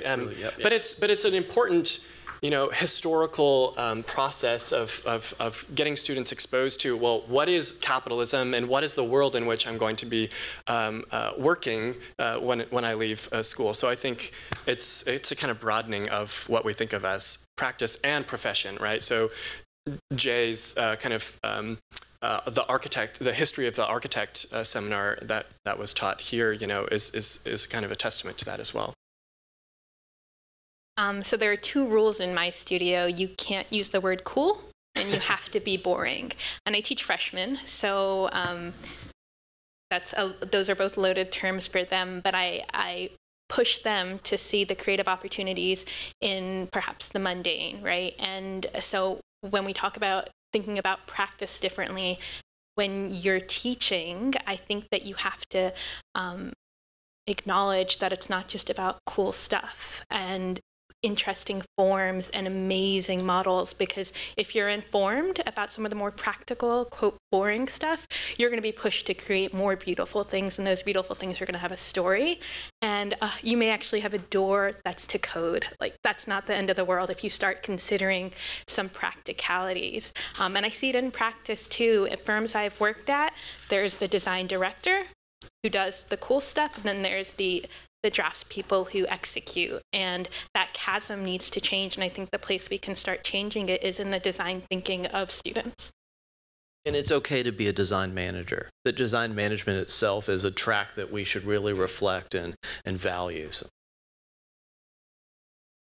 Yeah, I actually think it's true that we need to embed more different kinds of thinking into architectural education, and I think writing and the use of words is a really crucial skill that could be emphasized more. It's amazing how much time I find I have to spend both writing, you know, sort of mission statements, concept statements, project, you know, the sort of texts that go with project competitions. You know, you're basically writing essays the whole time. So writing an essay as a kind of, you know, a sort of secondary activity in an architecture school, I think is a wrong way of looking at things. It's a fundamental part of, I think, design is thinking through your concepts in words, being able to articulate those concepts and being able to write them in a coherent and convincing way. And I think, well, the School of Architecture I went to, it taught cultural history as a course for 3 years. It wasn't architectural history and theory, it was cultural history, and it embraced all forms of cultural production, and in a way also the sort of economic but artistic and literary canon since antiquity. And it was essay based. All we did was write essays, week after week after week. It was really hard. We called them, the course was called iconography, and we called them ico killers. Every other Friday we had an ico killer, which was a 20-minute essay test. And I think that kind of discipline about how, articulating ideas, and then that actually goes into contracts. We have to read contracts all the time, and spot the hole that's been planted in the contract that's going to get you, at the site inspection stage. And just the matter of a few words can mean you lose money for 3 years while you get underpaid for site services, or you actually get paid properly. So being able to read and identify and write in a sort of forensic way is, I think, a crucial skill for architects that really needs to be supported and encouraged, and will serve everybody in many ways throughout their life, not just as a practitioner. And I think that has to be balanced against the passive voice history theory production that comes earlier in their careers. For us, in terms of development of professional writing, it's active voice in 2-page memos, getting to the point, being quite discreet and clear and concise as to their intent and to their analysis. And I think that it confuses people. Shouldn't this be a 10-page or 15-page memo on equal terms? But in reality, that is the spectrum of time that we have allocated to this particular problem, and we should be skilled in that regard. Well, thank you for all your thoughtful comments. We can take some questions from the audience.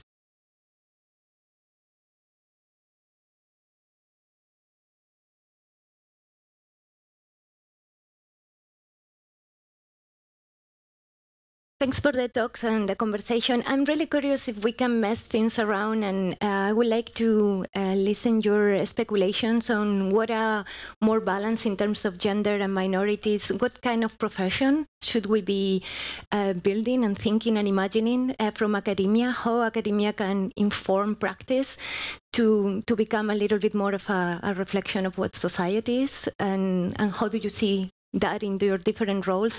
I think it has been touched very briefly, why women disappear from the professional panorama, but I would like to hear a little bit more what your thoughts are from, a radical rethinking on what kind of future do we want to make the profession a little bit more inclusive and diverse. I will speak. I think it's the creation of opportunity and the capitalizing on that opportunity. I've been told that I can't be hired because I don't look like a developer's son or the clients. These things are said to me in open company, right? And that's, in some places, that's still the culture. And in order to change that, there need to be opportunities, and schools offer amazing opportunities. And how do we take that opportunity into practice? I think it's supporting other minorities, gender or ethnic, and also calling each other out. I think being less afraid, and perhaps it's the culture of firms that creates, hierarchy and barriers to maybe being too frank with one's opinions. But I think if we are able to support one another and call each other out and hold each other accountable, I'm hopeful that design will benefit. And at the end of the day, that's all I want. I don't necessarily believe that more women is good because it's more women. I think it's because it means better design, because it's a different background, it's a different experience. Same with minorities. So if we all just, again, focus on why we're here, which is to produce architecture and see the value in a diversity of architects, I think we push design forward, and then it hopefully self-perpetuates. So as the historian, I always am trained never to speculate. But for a second, I would say that, you know, perhaps if there's one thing that we can aim for, it's being able to articulate value in you know, moving forward. And then as a historian, or thinking about the role of history in all of this, is where can we critique the things that we think we know? So how can we deconstruct or demystify this kind of authorial figure that we have come to know as the, you know, the white male genius, by showing actually how architecture is produced by a series of collective workers, right, together from the bottom to the top, and then, you know, what were the different kind of gender roles, and then actually call attention to the stories that are always overlooked in our historical texts, or, you know, in our slides, or in the way in which we think about practice. So I think there's a role for all of us, perhaps, in this. But yeah, that's what I don't know. I have a slightly a different interpretation. I think it requires active effort. I think you just have to be a mentor. You have to look at both merit of people's capacity and their inherent talents, but you really just have to actively reflect the power or control or influence that one has in whatever stage of one's career, to help give voice to those that face severe biases and preferences that are unyielding and one could even argue immoral. So I think we have, and this is where ethics, I think, becomes a really powerful point. There is a conflict between NCARB model rules and AIA rules of ethics and professional conduct, where about humanity and how you treat your coworkers and your employees. And in some areas, violation of certain labor laws may get you in trouble. In certain jurisdictions, it may not. And I think we really have to come to terms with a much more active role and realize that it's not necessarily ethics and professional conduct. It is, and one builds reputations and has consequences of that. But I think it's more fundamentally a shift in culture defined by a recalibration of morality.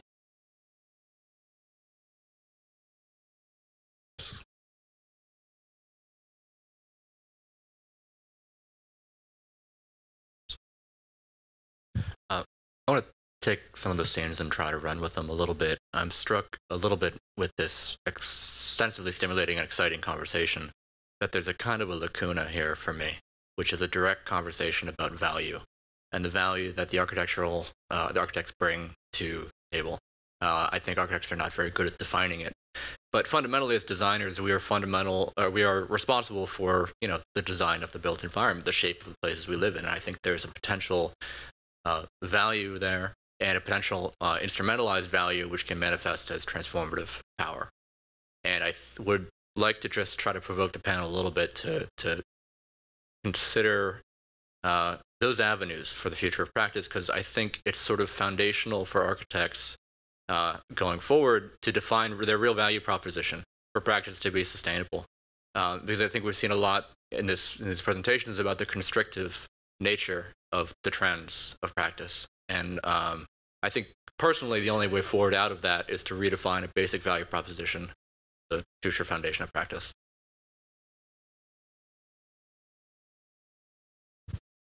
Maybe I can start to answer this. I've actually spent a lot of time trying to promote and sort of expose the lack of evidence and the lack of narrative and the lack of convincing material that architects have to hand to prove their value. We are terrible at doing things like post-occupancy evaluations, for example, to show, to prove how our designs improve people's quality of life, improve their well-being, improve their mental health, their performance.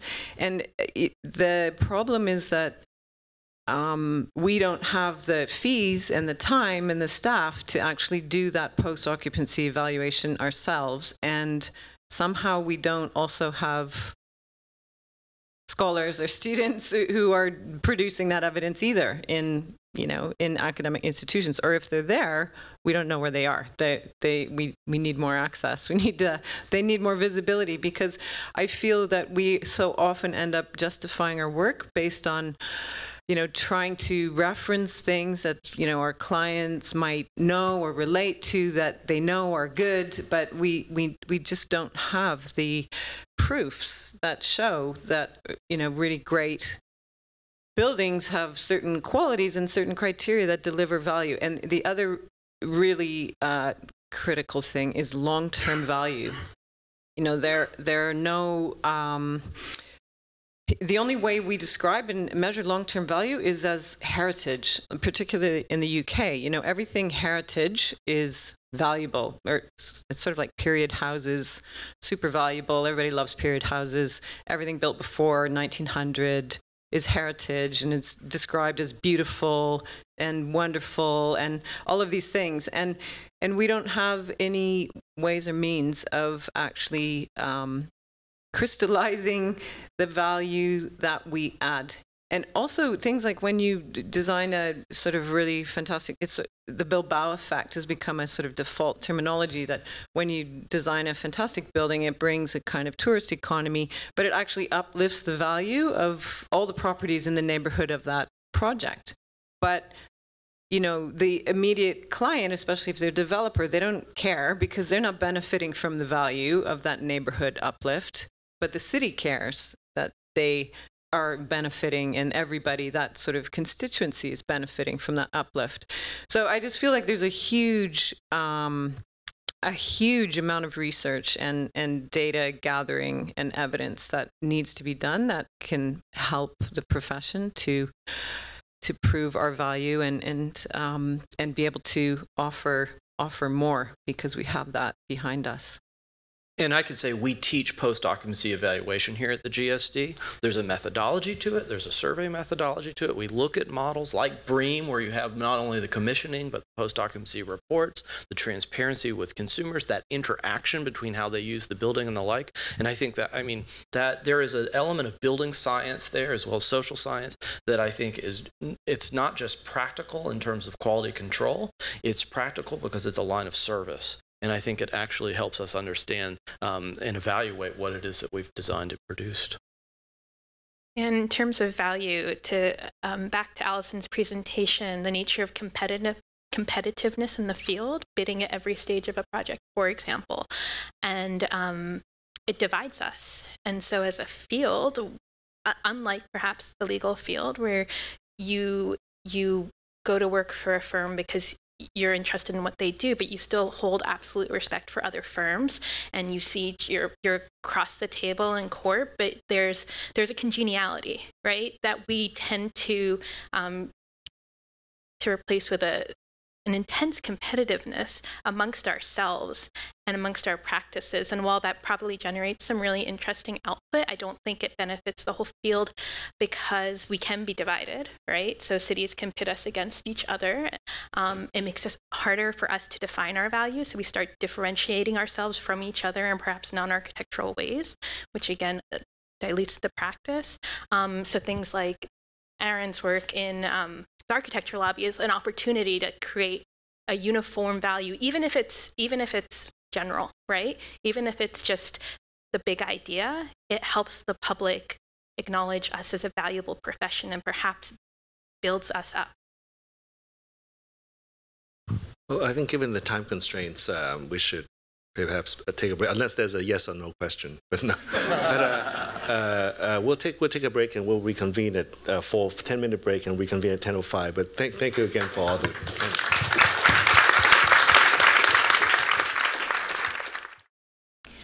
So, like the first panel, we're going to have 4 speakers speaking 10 minutes each. And then we will open the floor for conversation. Our guests will join us here up at the front and have an opportunity to converse with all of us. So this second panel, it's called The Architect's Arsenal, Tools and Strategies. The panel focuses on both the tangible and intangible resources available to the designer in practice, with an emphasis on the ways in which the incorporation of new technologies and strategies affect design. With numerous digital platforms, BIM, and machine learning programs already normalized within design workflows, new opportunities arise with the development of digital simulation, geospatial representation, and fabrication technologies for the built environment.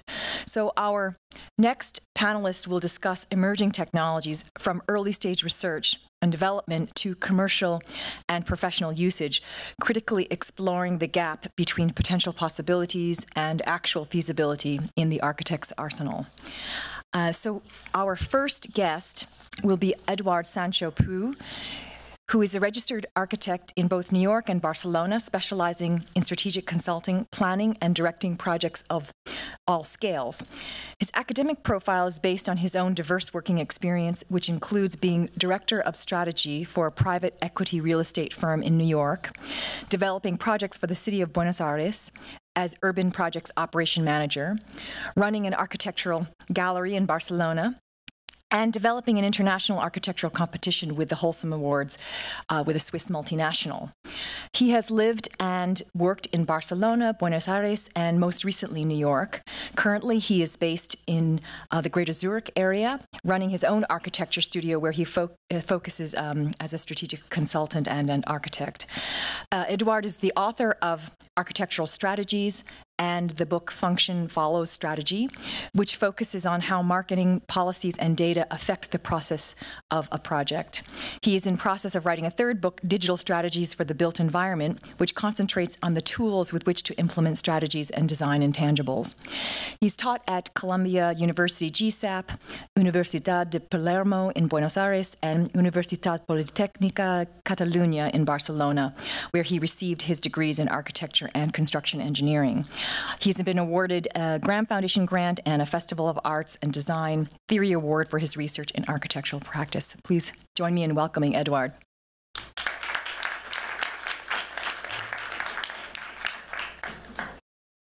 Thanks, Grace. Thanks to invite me. My name is Eduard, and I am specialized on intangible strategies. When I explain that I do intangibles, normally people don't understand what's going on, and I always use an analogy. Imagine an ecosystem where all the animals can see only on black and white. And then suddenly, just by a mutation, there is a predator that can see on color. What happens? This predator begins to grow, begins to eat other animals, begins to reproduce, and when the animals that can see on black and white study the ecosystem, they really don't understand what has changed. No? His camouflage doesn't work anymore, but they feel a threat, but they don't know from where it's coming. I compare these animals that can see on black and white with the architects that design on tangible tools, that they design based on form, place, materials, and I compare the predator with an architect that together with the tangible tools, it's able to design with intangibles, based on brand, on data, and on relations. But the important thing, what we need to understand, how it's done the mutation, how it's able that this architect is able to see in color, to have this extra layer of information. And this is through technological disruption. It can be the appearance of the computer, of the TV, of the smartphone. It appears new tools that some architects are able to use, and especially what they achieve, it's evidence, it's data. And what I will try to explain today is that these architects, instead to prove or to evaluate his designs based on how it looks, they do, or they base on how it works, thanks to intangible strategies. I will present three architects that at a certain moment on the history, they were able to see in color, and the first one is Charles Luckman. On the 50s was the moment that was the popularity of TV, and Charles Luckman, he tried to apply the system of the survey. What is the survey? A survey allows the programmers of TV to know what is the opinion about the program. And what Lachman did is he applied to architectural projects. I don't know if you have been, or if you know this machine. This is the Galton box. You can find this in amusement parks. It's a drop dollar machine. You never know if you throw the ball where it's going to fall. But the amazing thing is that if you throw hundreds, even thousands of balls, what it happens is that appears the normal distribution curve. It appears an order. And what Charles Lachman did, it's trying to find this order to make architecture. What it means, he was trying to find the average of opinions. And through the average of opinions, he was able to build buildings. This is the City TV studio in Los Angeles. It was built in 1953. And what is interesting about this building is that the first TV studio that was not on a theater. It was a completely new building. And when he designed this building, it was all based on the feedback, on the post-occupancy reports, what was wrong on the theaters. It was very difficult, the access for the lorries. And the theaters, there was no access for the sponsors. The sponsors was a new type of public that was on the TV studios. And it was always very hot. And through the surveys, for example, what he realized is that he needs to install this kind of ACs that are hanging on flexible ducts. And what it permits is that you can move where the lights are, lowering the temperature. This was the importance of the post-occupancy reports. The second architect that was able to see in color on the 80s was Gensler, and was through the computers. Gensler, as Lachman, used also surveys, but he had a new tool that was the tickets. I don't know if you know what a ticket means, but a ticket is something that is wrong. Through the surveys, we can imagine that everyone can agree that we would like to be in a building that all the summer it's at a certain temperature. But if you begin to receive complaints that you send to the HR department, and you're saying, today I am too cold, or on the upper floors it's too hot, what you get is a new kind of data. This is the survey, this is the opinions, this is the knowledge that Gensler got from Lachman, but what he had is this new layer that this is the feedback of the people, and this is the evidence. And how he was able to merge? He was able to merge through the Bayes theorem. This is mathematics. What is interesting about this, that he was able just to begin a new kind of practice in architecture that was consulting. And the motto of Gensler is, what I deliver, it's like a racing car. And a racing car, it needs adjustments. And to do these adjustments, I need to do post-occupancy reports. And the biggest difference is that Lachman just did one time a post-occupancy report to understand what was wrong with a client. And Gensler did one post-occupancy report every month, just in order to adjust, but also to be paid. The third architect that comes in color is Miguel McKelvey. He's an architect, but he's also one of the co-founders of WeWork. Everyone knows WeWork, and what is interesting about WeWork is that he used a mobile phone as a way to track his users. He also does surveys, he does tickets, but he had Internet of Things. He knows how the people moves around the building, but adds also another one that is data exhaust. What is data exhaust? It's the digital fingerprint. And you can know how is the mood of the person and how they react when you put more people in the office or when you change the position in the office. How WeWork works. Again, there's the survey, but this is different kinds of tickets, of Internet of Things, of data exhaust, that everything is merged through Bayes networks. It's so complicated mathematics that they need machine learning in order just to merge. No? And then we get this kind of spaces where the last important thing is the tangible design. People is not here because of the kind of beer that they deliver, the kind of furniture, or the ping pong. People is here because of the brand. They want to be in a WeWork space. They want to be here because they have an app, and through the app, they are able just to meet very interesting people that work around. And as architects, what we need to understand is how this works. And for this reason, I have developed a new tool that is the DISF, Design Intangible Strategies Framework. What I try to do is try to measure how works each site.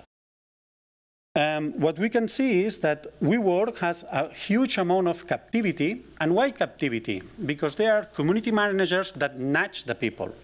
And what they try is that bring the people together and that they can interact. There's also there's also reverse engineering, because they learn and they improve each time from each new site that they develop. And they work on performance. And the performance is not based, as always, on revenue, because WeWork now is losing money. The performance, what they work, is just to develop a brand. There are other things that there's co-creation, simplicity, smart integration that are not so much, and in my opinion, it needs to improve. This is a subjective tool, and what is important about this subjective tool is that it gives me the possibility to make a dialogue with students. Because when we study different kinds of works, the problem is that I always agree with them. There is many tools that are applied on the same building. The problem to see is how they interact together, but especially how can you perform better. And for this reason, for each area, what I have done is I have developed tools to make them stronger. For example, in captivity, there is nudge, storytelling, or metaphor that can help to gain more track on this. Something else is that this half, it has the use of data, it's an approach that it's more humanistic. And on this other side, it's an approach of data that is more parametric or algorithmic. What is interesting about the DIS is especially that I can compare buildings, and I can look through the buildings, and I can see what is the amount of intangibility that is there. The number is not important. It's really not important, because it can be a very good design that there is no intangible tools applied. But what is important is that we can measure, we can track how it works. For this reason, what is important is to explain that the DIS, it's a way to track how intangibles are applied on architecture. And it's even correct for webs, for apps, or for buildings. And to do this change, what I decide, or what I apply, is the concept of what is real architecture. Normally, we think that what is real is something that is materiality or gravity. This is the Newton definition. And I will use the Floridian definition that what is real is what you can interact with it. What it means interact? You can interact with a brick, but you can interact also with an app in a certain context. And if we accept this change, we can do the shift from how it looks to how it works, but especially we can do the shift from architectural practices to actor films. If we understand that what it defines is that it's interactivity. Thank you.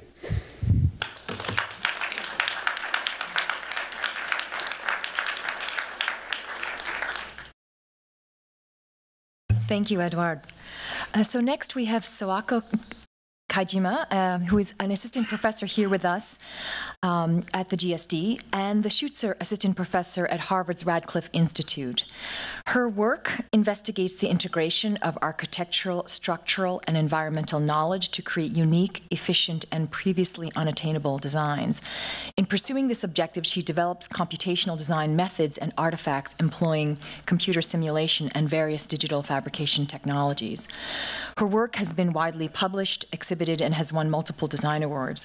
Pursuing both academic and applied research at the interface of architecture, engineering, and computer science, Sawako has led multiple interdisciplinary research projects in collaboration with various fields, ranging from structural engineering, aeronautics, material science, and art. In addition, she was involved in the development of a vast range of architectural projects undertaken in collaboration with the widely acclaimed architectural practices, such as Thomas Heatherwick, Foster and Partners, and other London-based structural engineering consultancies, for example, AKT. Prior to joining Harvard, Sawako held an appointment at the Singapore University of Technology and Design. She received a Master of Architecture degree from the lesser institution down the street, and a Bachelor of Arts in Environmental Information from Cayer University in Japan. Please welcome Sawako.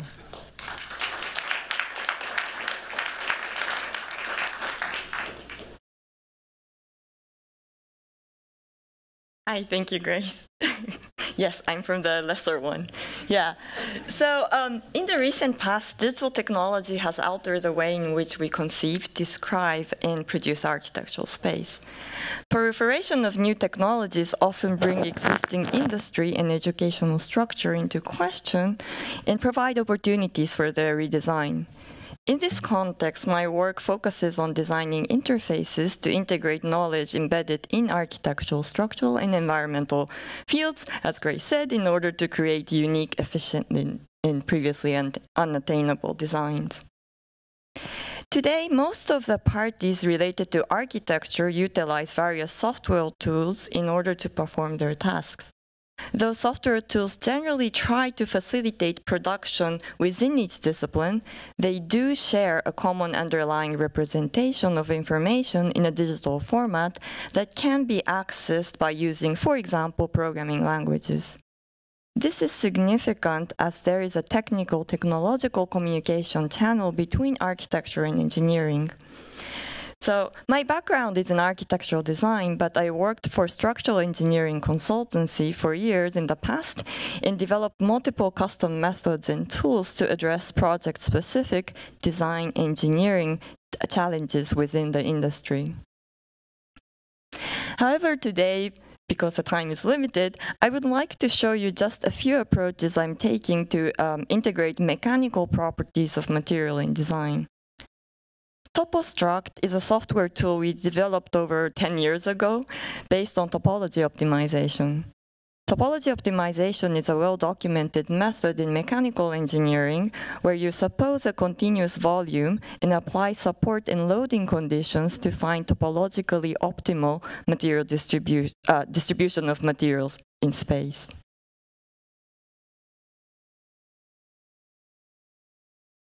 The question here is not necessarily the production of new forms, though this might be a side effect, but rather to shift the intuitive understanding of the designer in relation to the problem of structure, hybridizing the representation based on distinct elements and one based on material distributions. This idea was literally used in a research project with myself and mechanical engineering professor Martin Dunn on interlocking joinery. Our approach revisits knowledge embedded in crafts from the pre-industrial age in light of post-industrial information technology. The link between the pre-industrial mode of production and current mode of production might open up new possibility of rearrangement between engineering and architecture. Although traditional interlocking joints that have been developed and refined over centuries exhibit an enormous body of material knowledge, its applications to buildings are limited today and often requires mechanical fastening. Though the complex geometries can be fabricated today, one of the main obstacles in reintroducing the technique is a lack of scientific understanding of the structural behavior of joinery systems. After our preliminary studies on the traditional joinery, we have determined 4 key factors affecting the stiffness of the joint structure, that are geometry, mechanical properties of material, friction, and fitting. So this is the geometric principles of interlocking joinery, though generally these are documented based on like the craftsman's step-by-step marking methods. Instead, we kind of documented it computationally. Actually, it's quite simple. As long as you don't have any kind of undercuts in the assembly axis, all the joints are valid, and you have all the freedom in the perpendicular plane to the axis in terms of the geometry. These simple rules can be multiplied and assembled together to make quite a complex structural element. Also, the understanding of this kind of geometric concepts allow us to modify the joinery system so that it can give more geometric freedoms. As you can see here, this is kind of a multi-axis joinery. They're all identical joineries that can be fitted in multiple directions.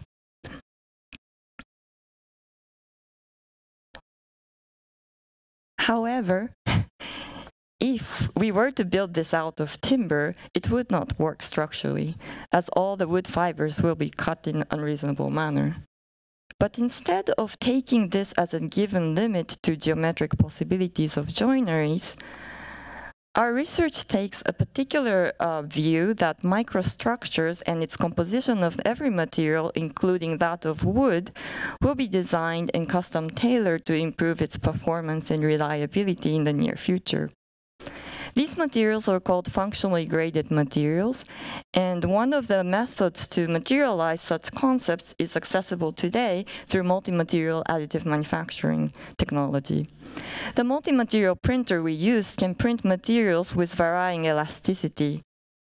Here, the pink is indicates a stiff material. So what we did was we used this process called voxel printing, which allows you to really control the droplet by droplet microscopic kind of material layout within the volume in a single print. However, though this technology is possible, actually the process to effectively work with such a resolution is not within the reach at this moment. So right now, architects use generally boundary representation as a data structure to describe autogeometry, polyhedral structures for finite element solid contact analysis, and also voxel type of structure is used for the printing. So we needed to make a lot of customs tools in between in order to enable the data translation from one side to the other. So this is one of the tables we made as a kind of illustration of our process. It's basically a IKEA table without the fasteners. And of course, the highlight is probably the leg here. And what this is showing is that, this is showing that this is a fully 3D printed with multi-material printers, and the grain is designed in an optimal direction for this particular structural conditions. Of course, it is not only about the materials, also the global assembly structures are quite important, and also the fitting criterion can be somewhat solved by the inspiration we got from the scaffolding, scarfing technology of wood making. So though this kind of like small instance could work in the table scenario, one of the difficulties when we go upscale is the friction. Basically, it's very difficult, even with the digital fabrication technologies, to have a perfect fit for the structural purposes. And always the assembly axis is weak in the pull-out axis. So what we developed here with the same kind of multi-material technology is that the locking scenario that is inspired by a ratchet type of mechanism where you can insert in one direction, but it is difficult to pull out in the other. It's a really kind of a simple idea where this tooth-like scenario with soft material around it can resist, enables smooth insertion, but resists the pull-out forces.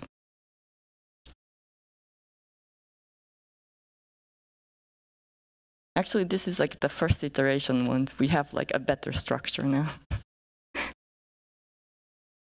So with all this, we went on to make the more architectural prototype here. So this is like a pavilion made for a small exhibition we held in the Singapore National Design Center. And a lot of the difficulties actually came from like the intelligent assembly sequencing, but also a lot of optimization algorithms were developed in order to make sure we don't kill anybody. And also, okay. And we developed kind of a 26 new joinery that were custom designed for the particular loading scenarios we're designing.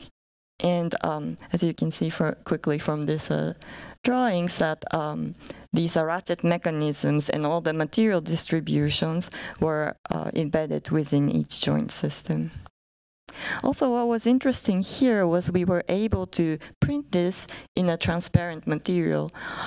In the crafts time, the inner workings of the joinery were trade secret, but now with this type of new technology, we could open up what once was a secret information to the public as well. Of course, the 3D printing material is not yet immediately applicable to architecture use, but there is another type of materials that we are looking into right now. That is CNC knitting. CNC knitting is also another type of multi-material printing technology, which is a little bit more difficult to comprehend in terms of structure, but currently we're developing in a similar mode, material distribution-based design systems that reacts to the external stimulus to build structure around it. But we haven't published this, so I can't tell you the details yet, but I hope to present it to you next time. Okay, so I like to finish with this quote, but also like after the first panel session, I want to ask this question. Is it important for architecture to keep authorship of design and operate in an allographic manner? Thank you.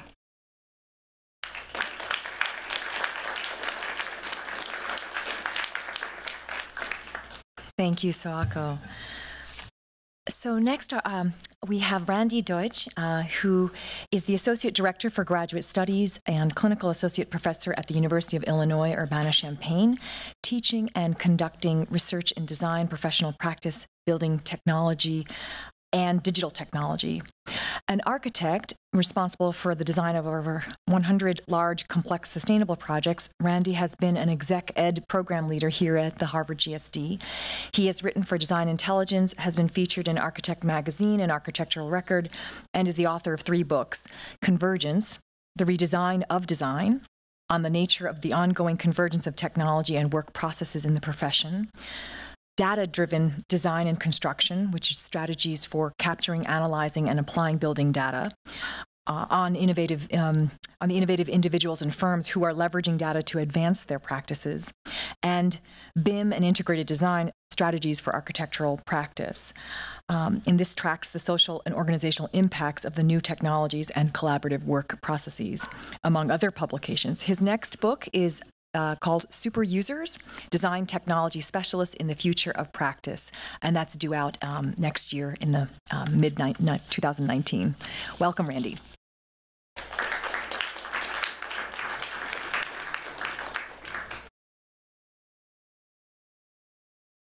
So there is a transformation that is coming, and we're all trying to understand it. I've tried in my publications in this very disruptive decade that is nearing an end to try to make it understandable to my students and to others. Design Intelligence has said that 50% of all architecture firms and schools in particular have increased the amount of technology that they're offering, digital technology. And I teach at a architecture school that's among the 50% that is decreasing the amount of technology, so I need to obscure the teaching of technology. I try to make technology very simple by breaking it down into its constituent parts, so it's understandable. And I also teach technology in such a way that it's really nothing more than the best tool for the job. It's just tools in a toolbox, and that can include tools from my own architectural education, more traditional tools like Moleskines, Montblanc pens, and tracing paper. And this transformation all began really with the way that we used to be able to suggest a change to somebody in our office, and they can make that change, and we knew what they were doing, and they knew what they were doing. And today that's become more and more complex due to the tools that are available to us, and we don't always know. Our employees have become enigmas to us. So design has become data-driven in the sense that we design not by manipulating form, but by manipulating data. Generative in that it is algorithmic and also at the same time parametric within the constraints that we define, and predictive. We talked a little bit before about post-occupancy evaluations. Where, today it's predictive in the sense that post-occupancy evaluations can inform the pre-design before the project's even designed. We start to look at firms, architecture and engineering and construction firms, as an intermediary of information, and at the same time, we're digital middlemen or middle people. And this introduces another continuum that maps out the field today.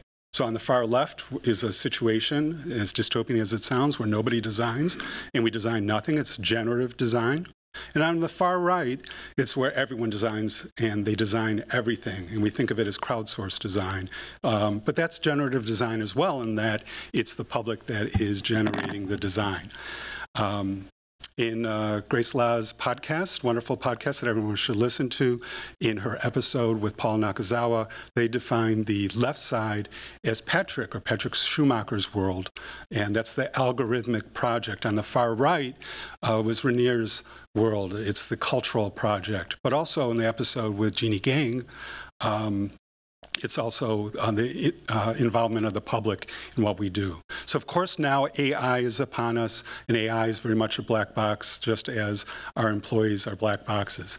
We need to have a conversation with the profession itself so they can define what our stance is in terms of AI, whether we're augmented and informed architects, which is happy outcome, or a not so happy outcome where it's literally just AI. So we're comfortable as designers with ambiguity, but not everybody else is, including our clients, so we need to aim for clarity and certainty. And at the same time, we're trying to simplify what we do and make things immediate. So we're not quite at the technological singularity yet. We're just before that. I call it the age of Venn.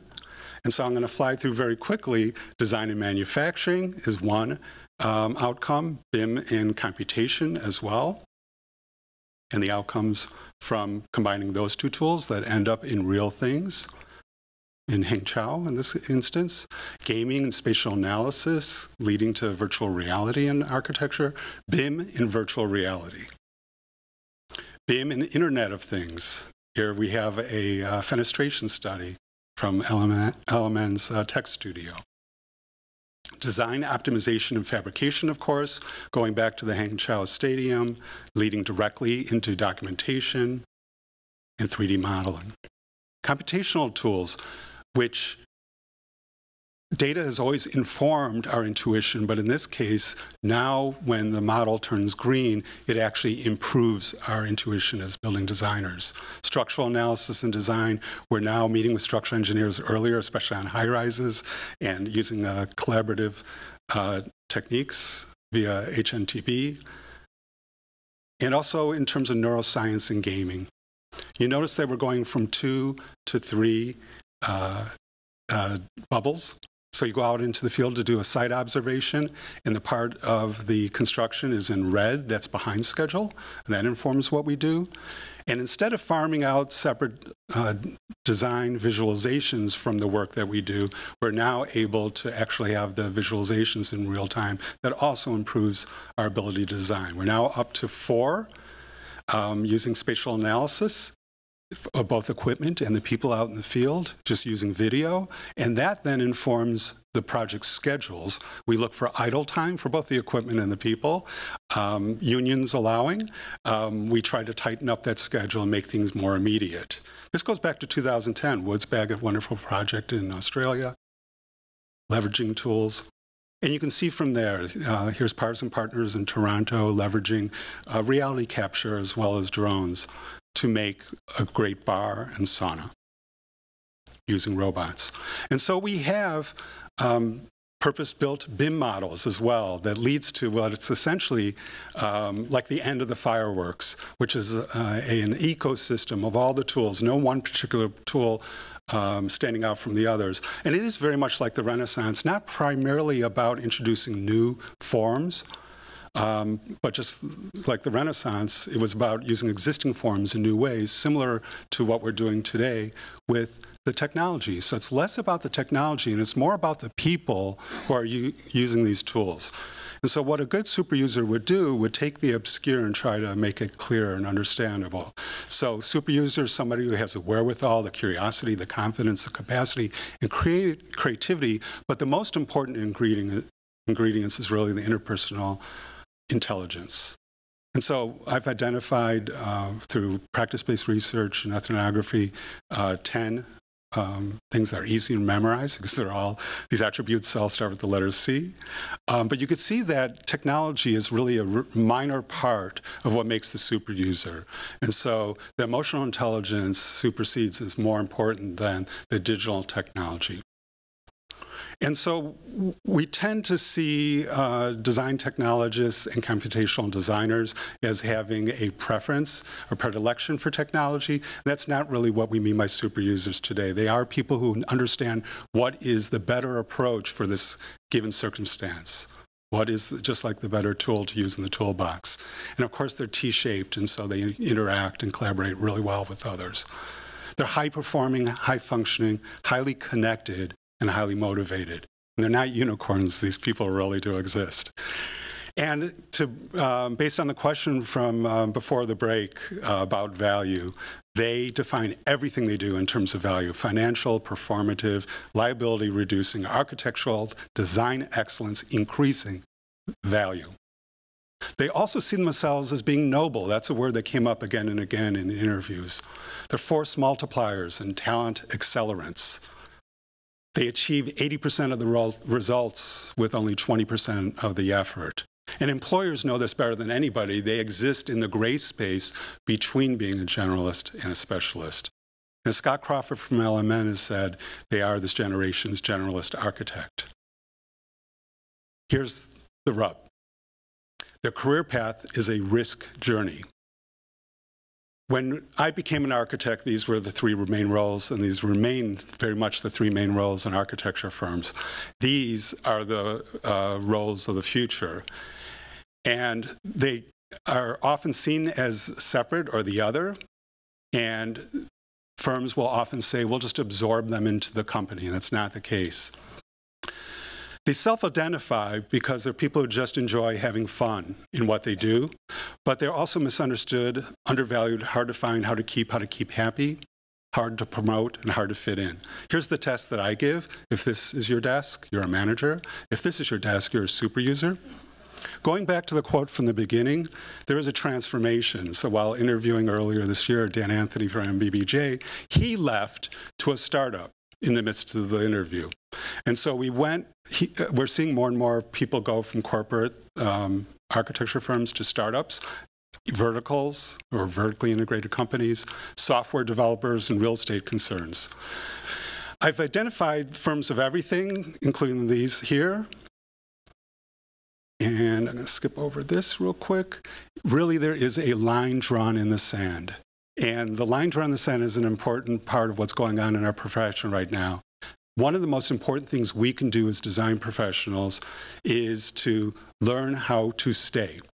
And nobody is going to stay within our field who aren't paid well or treated like the other, not shown a future within their firms, if they can't find themselves on the org chart, if they're tempted to leave for a startup, for example, and they question the appeal of even staying within our field. So these are traditional ways that we've kept architects in the past, engineers and contractors as well. Our ultimate goal as educators and as design professionals within firms is to help others understand not only how to stay, but why they should stay. And the alternative, per Ian Keogh's foreword to my book, paints a much different world, which is the AC primarily exists as a breeding ground for these individuals who then will leave for startups.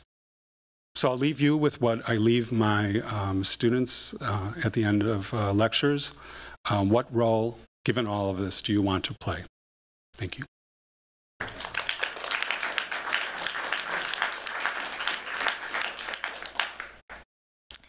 Thank you, Randy. Our fourth panelist is Robert Pietrusko, Bobby, to many of us. He is an associate professor here in the Department of Landscape Architecture, where his teaching and research focus on geographic representation, simulation, narrative cartography, and the history of spatial data sets. His design work is part of the permanent collection of the Fondation Cartier and has been exhibited in over 10 countries and at venues such as the Museum of Modern Art, ZKM Center for Art and Media, and the Venice Architecture Biennale, among others. Prior to joining the junior faculty at the GSD, Bobby worked as a designer with Diller, Scofidio, and Renfro in New York and held research positions at Parsons Institute for Information Mapping at the New School and at Columbia University's Spatial Information Design Lab. Bobby holds a Bachelor of Music in Music Synthesis with honors from the Berklee College of Music, a Master of Science in Electrical Engineering from Villanova University, and a Master of Architecture with distinction from the Harvard Graduate School of Design. He is our super user. Please welcome Bobby.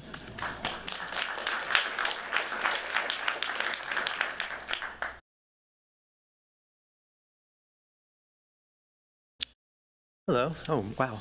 Those lights. You didn't warn me. You came up here. Hi. So first, thank you to Mark and Grace for inviting me to be here to show my work a little bit. I lecture all the time in this building, and yet somehow when it's in this context, I get a little knot in my stomach. So if I'm going to try to warm up here, there's a bit of nerves, even though I'm at home. So in my work, relative to the context of the conversation we're having here, I try to think of ways that data that we might use in more kind of practical ways has the potential for us as designers to tell different kind of stories of space, to engage critically with practices of using data, and put them in contexts where a sort of design mentality can be transmitted to the public, often in the context of gallery work or in museums or in festivals and exhibitions. The goal for this is not so much just to make a kind of design research as a form of entertainment for others, but to elevate a conversation about the uses of space and various spatial processes that sort of emerge in a contemporary moment, but also for us as designers to imagine new typologies of sites where we might work. And in that way, I don't just mean the gallery context, but I mean in the content that shows up in the pieces I'm going to show, there's new types and spatial conditions that might be venues for us to kind of insert some of our knowledge and skills. The first piece I'm going to talk about here, and it might be the only piece, time allowing, is a piece I developed earlier this year for the U.S. Pavilion at the Venice Biennale, a piece called In Plain Sight. I did this in collaboration with Diller, Scofidio, and Renfro and Laura Kurgan, a couple of longtime collaborators of mine. This was a little bit of a reunion for us to work together again. It was part of a show called Dimensions of Citizenship, where a variety of firms were invited to explore the theme of citizenship at various scales. And given my interest and backgrounds, I was lucky enough to work on the scale of the global. So what are ways of exploring global citizenship? given my interest in sort of optics of geospace, or looking at the world through media or looking at the world through data, started with a kind of simple historical prompt about the way different images of the world have framed popular conceptions of how the world operated. So on the one hand, we have what's conventionally been called the blue marble, first kind of recorded photographically in the 1970s, and became the icon of the world as a fragile planet, humans as the steward of this planet, what Buckminster Fuller once called spaceship Earth. On the other hand, we have a more contemporary image, and we see this in all sorts of venues. This is in magazines, it is at the beginning of movies, it's in all sorts of Marvel comic films where a superhero is flying across the surface of the Earth. We see the nighttime lights. And this tends to be connected to narratives of the globe as a highly advanced technological object that is indifferent to all sorts of geopolitical boundaries. There's free movement and flow of capital, information, and people.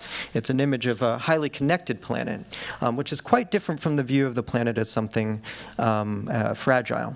The thing that happens with the second image, however, is that it sort of displays the world in a way that there's no friction for anyone, and yet we know in many cases that there's plenty of friction for all variety of communities and populations. Moving across borders is never easy for a vast amount of the world population.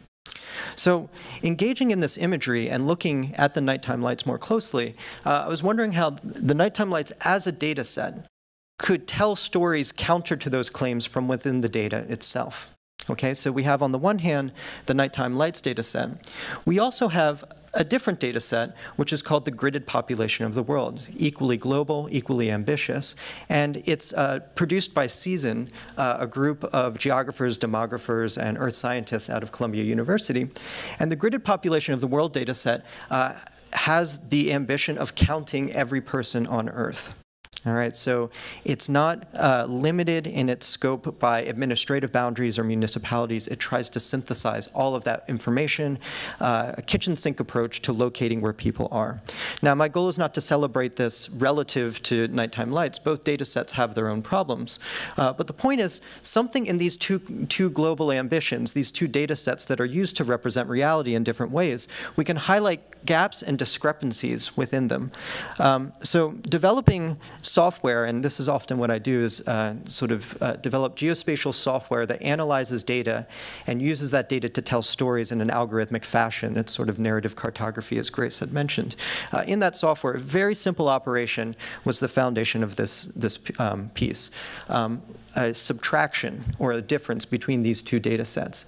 If on the one hand we say the nighttime lights data set is meant to show where people are through their development and through the emission of electricity, and if on the other hand the gridded population of the world data set is supposed to also show where people are, if we find the difference between them, can we tell certain stories that are kind of critical of these worldviews? So in this difference, we came up with a rough and admittedly reductive and problematic breakdown in the way that we're labeling it.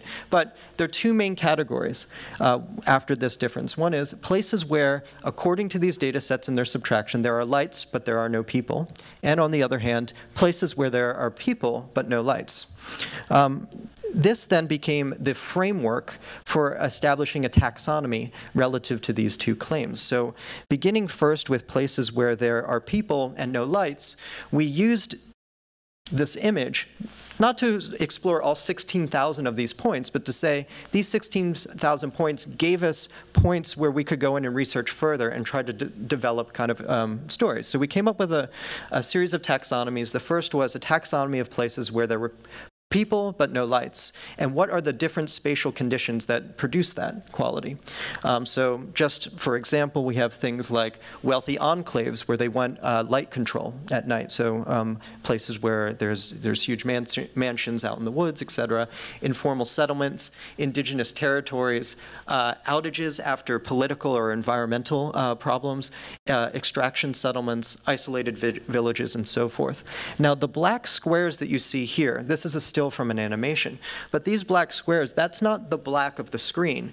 These are actually sampled black locations from the nighttime lights image. So we're actually zooming into very specific pixels and saying, though the nighttime lights show these as dark, there's settlements here. And if we also incorporate satellite imagery, oh geez, okay, 3 minutes, we can see the actual footprint of that settlement. We then generalize and look at it over hundreds of cases that correspond to these people but no lights conditions, and then show them relative to the pixels as they're sampled on the map. On the other hand, we have conditions where we have lights but no people. All right, so this was the second taxonomy that we derived, and I'm going to talk about some of these in a bit more detail, because once we zoom into these conditions, and here we are zoomed in quite closely to the nighttime lights data set, we can see that similar to the last case, there are a number of categories of situations where we might have lights but no people, and that these activities support urbanity and yet have a sort of problematic relationship to populations and where they're located. We focused and did what zoomed into 3 specific conditions and told very specific stories about them. So for instance, we looked at strip mines, a tourism site, and a site of natural gas extraction. Specifically, for instance, the strip mine, we looked at the KOV mine in the Democratic Republic of the Congo. In terms of tourism sites, we look at Punta Cana in Dominican Republic, and then the Malvina natural gas extraction site in Peru. So focusing on one of these, we would then zoom in and tell a particular story. Again, this is analyzing data to turn it into a form of cartographic storytelling. In the case of the KOV mine, this is in the Congo, there's an open pit mine owned by Glencore, which is a global mining corporation, a conglomeration of British and Swiss interests. And they produced a 1,700-kilometer DC power line that connects to the Inga dams on the far side of the country. All right, so this power line draws power from the dams, hydroelectric power, and sends it across the country 1,700 kilometers to power operations at the KOV mine.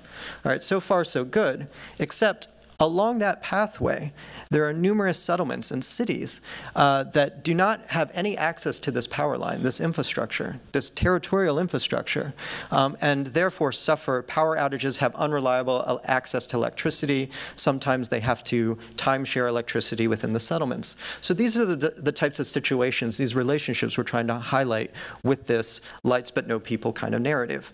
And for us, we're imagining that these are potential sites where designers could enter in and start working, right? The site becomes situations where there are potentially mining operations and populations that are underserved by electricity. So here we zoom in on a number of settlements along that power line and then look at them in terms of their settlement figures. And as we go back, or maybe you saw just when we zoomed in, that the KOV mine and the Inga dams were the only ones that showed up as bright spots in the nighttime lights imagery. And then we looked at over 250 mines owned by the Glencore mining company. And here's just 128 on the screen. And we're able to show them spatially distributed after looking at all of them in terms of their actual settlement patterns. And then this will flock on the map.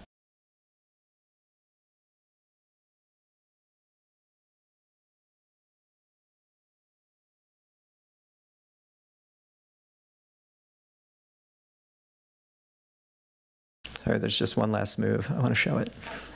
There we go. All right. So anyway, I'll maybe stop here and just sort of summarize my main points again. In numerous aspects of the design process, we use spatial data. That data is also used broadly and culturally in order to tell particular narratives of space. My interest is in using tools that are within the design context, tools like GIS and geospatial tools that I use myself, in order to critically engage those data sets through a form of geographic storytelling that connects to the public, but also reflects back on the practice and design research to highlight sites where we might operate ourselves. So there's kind of a bundle of interests here, and I think they're all related. We as designers have a role to play in communicating complex spatial processes to the general public, but also within making that work, we should be able to communicate back to ourselves where sites of intervention could be for the future of the field. And so that's sort of my relationship to all of these tools, and hopefully can contribute to the conversation of how certain impulses within design education or design research could affect practice. So thank you again.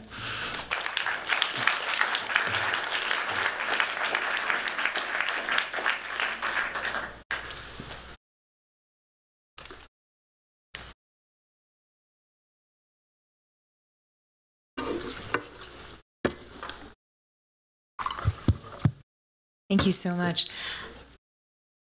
Wow, lots to talk about. It seems that when we hear, especially these four, we didn't know when we invited you exactly what you would all talk about.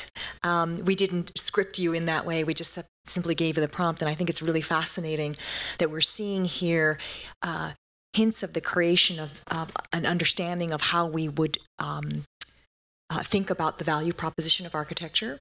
We're also seeing new territory, new places, new arenas for architects to imagine, or for designers in general to imagine future possibilities for practice.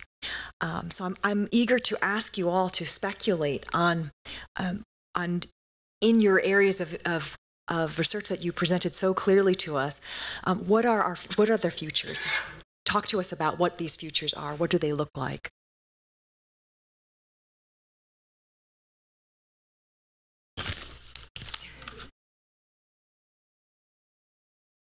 Okay, I'll jump in just to start, so they can think about something to say. So I do see this as the line in the sand. I do see there being a situation currently where we'll either be disrupted, our industry will be disrupted from the outside, or we'll be doing the disruption. And my vote and my dollars are in the, is us doing the disruption within the AEC industry.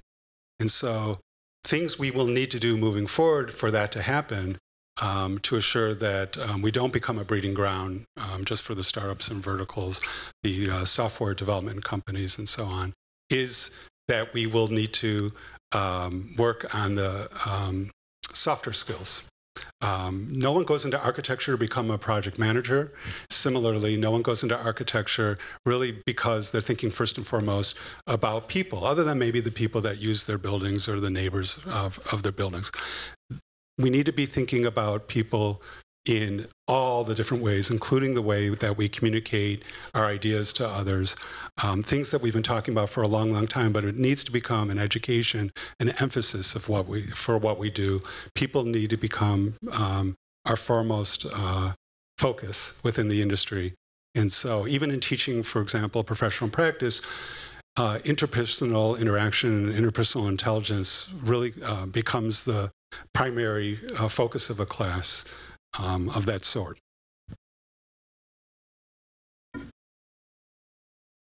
Yeah. I agree with Randy, but I would like to add also a point of view. I think that normally our practice is based on building. And I think that since the 2008 crisis, we need to begin to think that the crisis was, this is a point that did Alan Greenspan, he commented that the crisis was only for things that has a span or durability more than 20 years. And I think that this point is interesting.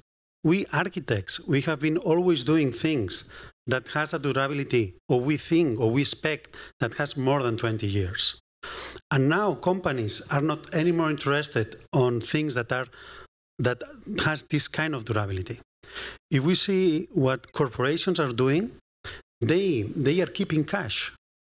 And before, what they was doing is they was investing in buildings, they were investing to grow.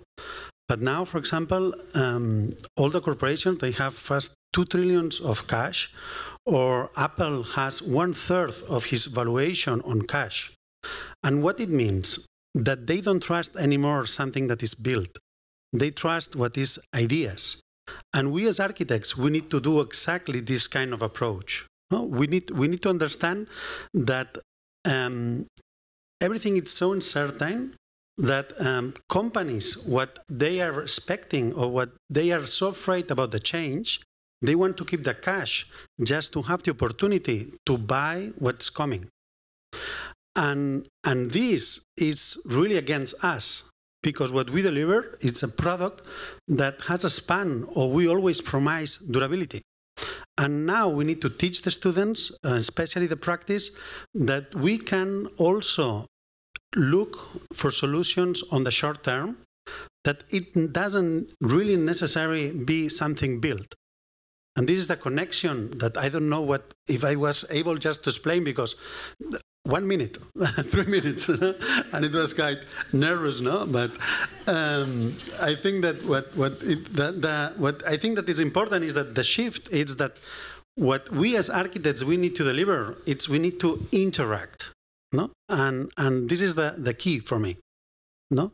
But I agree with Randy, no? Technology is going to be the one of the big steps to go forward on the direction, but also strategy. We need to figure out ways to do this. And because the technology changed so quick, the important thing is to be aware about what we need to deliver.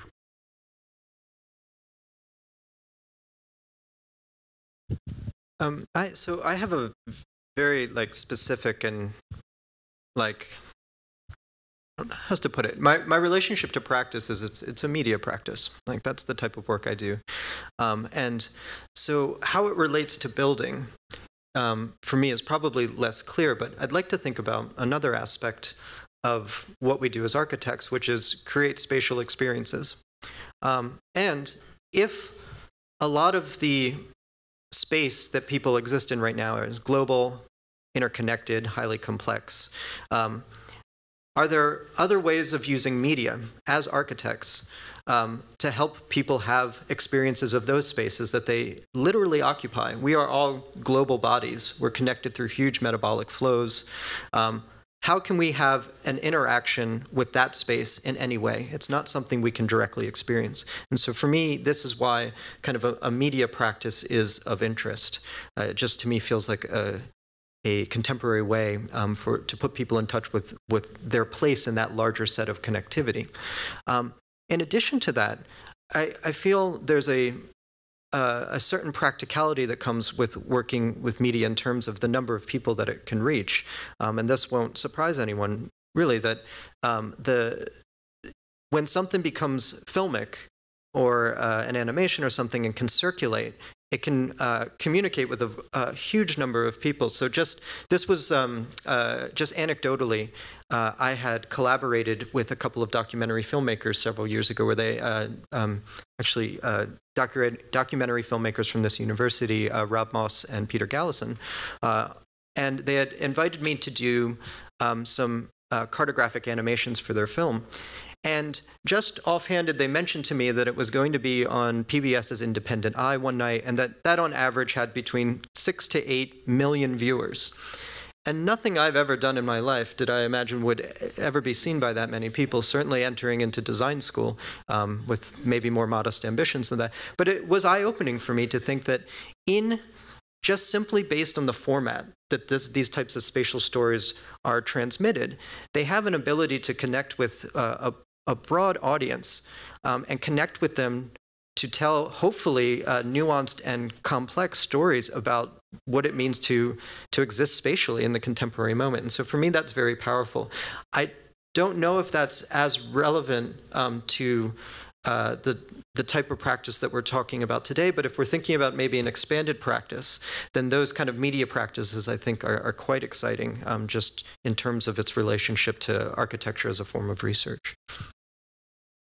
Okay, I kind of tried to avoid it, but yes, it came to me. Yes, so it's kind of interesting to say, also for me, I never really practiced in architecture office as well. I had architecture design education, but I went on to work for structural engineering consultancy, where I saw the cross-section of various architecture practices operating. And somehow what was interesting was how much the authorship mattered to architectural offices, and their particularity was attached to their novelty. Therefore, their value. And what was very difficult or kind of interesting is like, on the other hand, the engineering side has, you know, by definition, let's say more engineering or scientific practices value generalization. And what it's interesting, the digital technologies allow us to access this accumulation of generalized knowledge. And then if we can get these libraries of generalized information that is accumulated over time, we could probably bring architectural kind of, let's say, not necessarily authorship, but some sort of control to actually bring back the value of architecture beyond kind of representational or allographic type of practice. So that's where I see the possibility in the technology optimistic way in some ways. But also like probably this is not gonna happen without a fight, in some ways, like fight from the architecture, traditional architecture side in some ways, that yes, we are kind of like put as a technology panel, as you mentioned, we are always the other within. And then when we become one of the architecture side, then I think it means that it's marginalized, and probably we can kind of talk about this in a more productive manner in some ways. So this is I want to immediately open it to the floor, because I was hearing that there were lots of thoughts that we were running out of time to invite our audience to participate. So I would like to ask, I actually have a lot of other questions, but I do want to open it up to you because we're getting late in the day. Gerald. Thank you for the interesting discussions all afternoon. And I'm struck with both panels that there's an aspect of the field that I wonder about in terms of the attitudes of both panels, but the attitude of our school. A lot of schools that are professional schools have students who go on to practice in the conventional definition of the profession itself. But they also have students who go on and practice in a lot of different ways. For example, at the School of Government here, the Kennedy School, there are a lot of people who go on to work for Goldman Sachs or Boston Consulting Group. And we could say that's a tragedy, that's a terrible kind of thing, or we could say, no, let's celebrate, that's infiltration of other areas with Kennedy School government public policy values. I wonder what our stance is, both as an educational institution, but as a profession as well, of architects who are trained to be architects, they get their degree, and then they never practice architecture in the traditional sense of the word through a firm or what would be called architecture, but they are using all of their skills in some other profession. And they may even self-identify as architects, but not be recognized in that way. And if 50% of our graduates ended up doing that, would that be a tragedy? Or would that be something that we should, if not celebrate, deal with pedagogically and think about in terms of the training we offer here? So historically, this may not be 100% accurate, but historically 50% of architecture graduates go on to practice non-traditional practice, 50% stay within our profession. The school where I teach, 97% of the students become licensed architects, despite the fact that just about in every class, we try to convince them that they can go the non-traditional route. We're not exactly sure why that's the case. We're about to find out, though, what the other schools have experienced, because the Gen Zs as a demographic are currently the first semester grad students, and they are a completely different cohort. They do not see themselves. So again, very quickly, I have the entire sophomore class of 120 students every semester for the last 20 years. And then I also have the final semester, 80 or 85 students, grad students. And I can see very viscerally, so I know this isn't sociology and it isn't science, but just viscerally, you can see a radical change in this cohort. They're very loyal, they want to pay their dues, But at the same time, they do not see themselves as plugging themselves into little boxes or silos. They, in paying their dues, they'll spend 5 or 8 years in the profession, in the industry, and then from there, they want to own the entire vertical. That's not from an entitled standpoint, but because it's much more interesting, they think they can have much more of an impact. So while this doesn't directly answer your question, I think it contextualizes a little bit, and it also speaks to something that while we've prided ourselves in the percentage of students that have gone on to become licensed and stay within the profession, we're about to get a taste of what others have experienced. Through my experience, what has happened in Barcelona, in Spain, is that after the crisis from 2009, many students was not able to get a job. And what was proven is that the architectural skills that they got in the university was good enough just to find another kind of job. This is like the good part. No? The bad part is that most of them were unhappy. No? Because they were willing to be architects, but to be architects and to build on his own practice. And especially something that we don't have so much, we don't have so big corporations of architecture, but people that were working for other architects that was not focused on design, they were also unhappy. No? And I think that the profession, it gives enough deep to understand how society works, and then you can work on different fields. But the interior mood of the person that tries to do architecture, he would like to achieve to build something.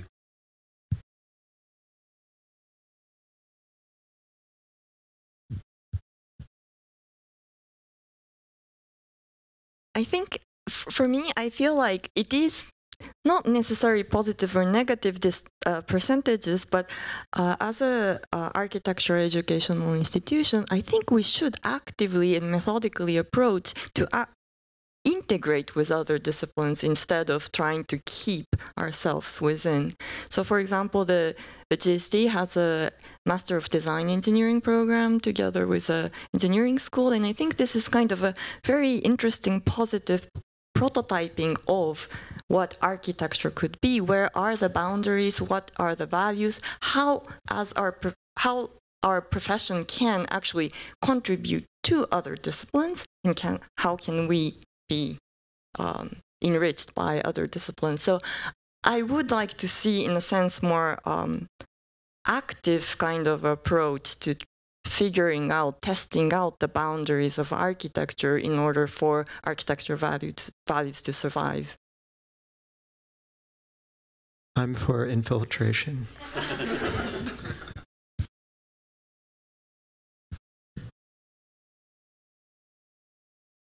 What is interesting, I think, because at the GSD, and maybe Bobby in particular, your comment is really interesting, having actually been a student here, where you know that our core sequence, the first 2 years of our core, is really quite a bit about the discipline of Latin. You know, to connect it to our earlier conversations, we talk a lot about Latin, and so it's it's a very interesting. I think there would need to be quite a shift actually in the curriculum, in the goals of the curriculum, and the expansion of it, and how that's manipulated. Because I think there's, at least in this program, there's incredible interest in the building as an object of cultural value of all these other things. Jeffrey. Thanks, Grace. Whoa. Thanks, everyone. Wonderful conversation. I wonder about this issue all the time, though, about authorship, but in terms of sort of hierarchy, sometimes of who claims the ownership of the image of a building or a work of art or whatever it is, but also in terms of the access to participate in the kinds of ways that you're all describing. I mean, I love the Gensler stories and the Luckman stories, but the firm is still called Gensler, even if he created these kinds of strategies that were meant to facilitate the data collection so that 1,000 employees can constantly respond to that work. I just wonder, like, how do these sorts of strategies, whether it's or the sort of access to tools or the access to certain kinds of thinking, how do they play into sort of the traditional roles of the hierarchy of a office? And I would find myself that I want to put context also with the idea of power, because oftentimes we are still at the tops of offices with individuals at the tops of their institutions. Is still quite a dialogue between those typically individuals.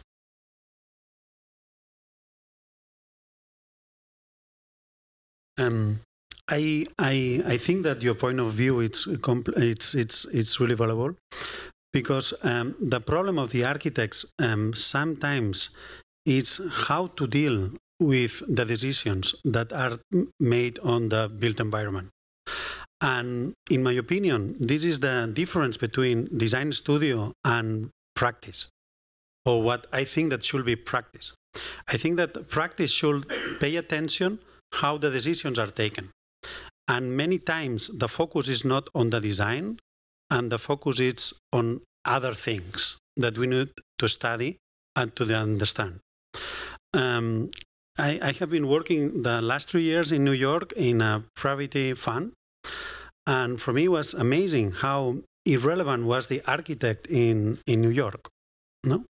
And for me, it was impossible to understand that the decisions of the layout was done by a real estate person.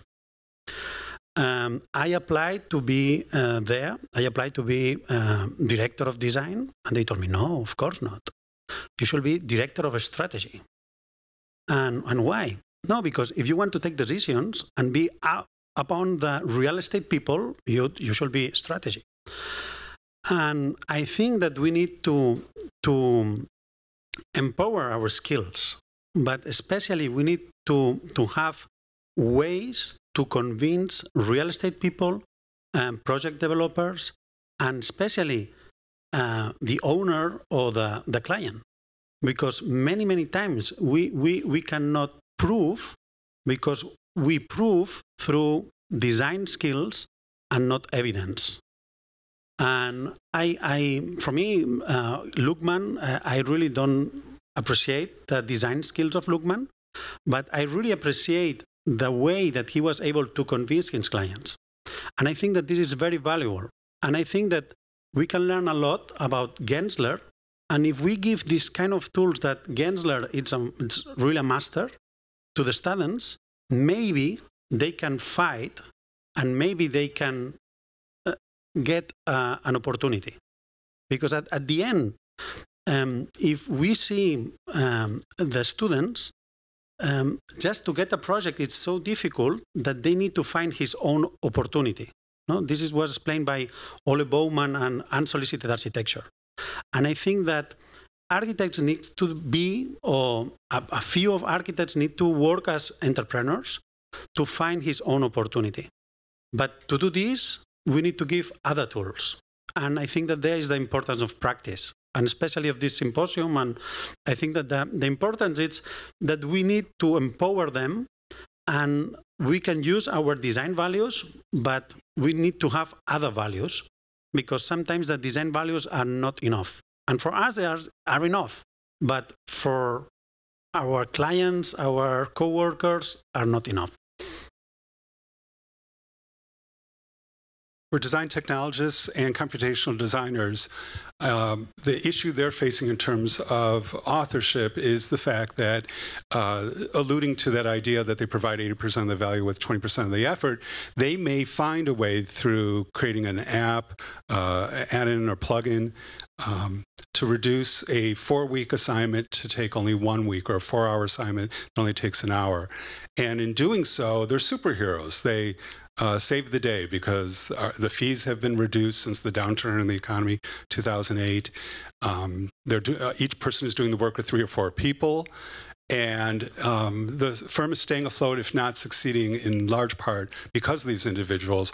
But they're being overlooked because unlike the building itself that ends up in the magazine or on the website, that's part of the process, and the process just seems to be absorbed.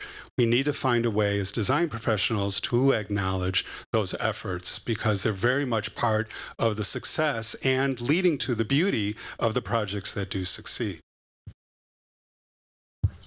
Yeah, following on what Randy said, and this is a question to you, Randy, you mentioned in your presentation the importance of artificial intelligence and how it will be challenging the discipline. And I'm not clear how aware we are of the challenge that artificial intelligence is imposing to us. And it comes to a conversation I had a few weeks ago with David Asile from Arc Daily.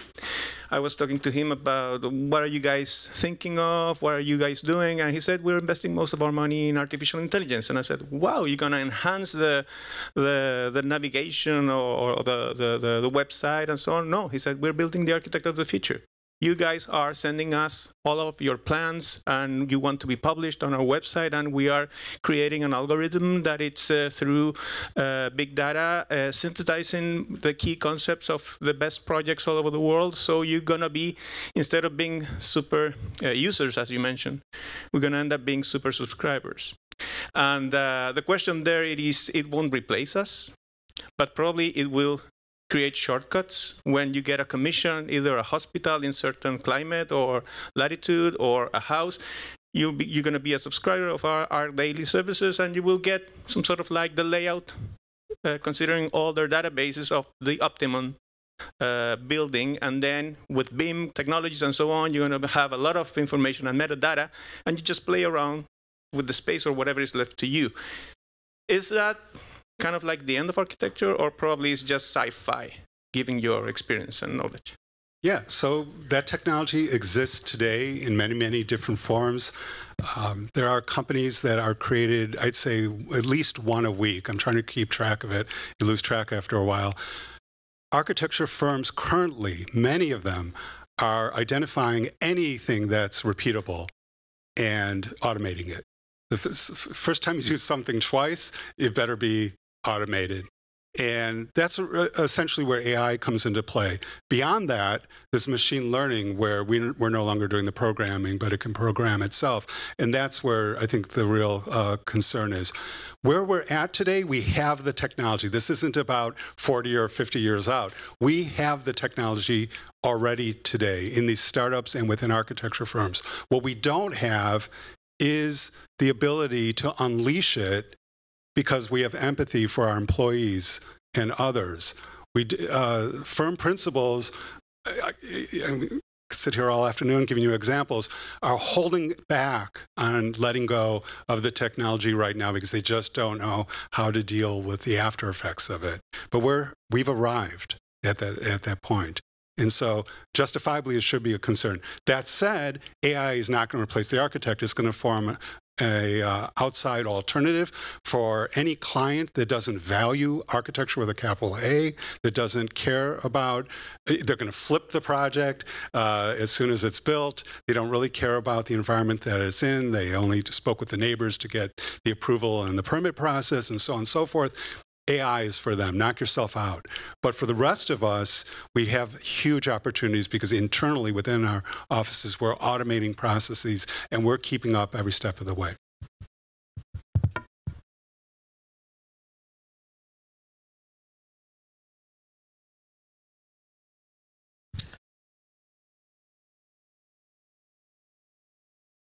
I was wondering, to tie it back a little bit to the first part of the symposium, if, like, just to kind of brainstorm some ideas, like, what is the ethic that's associated with this idea of, like, infiltration into other professions versus staying within the profession, and what are some sort of possible implications of the labor, the changes in labor that would result?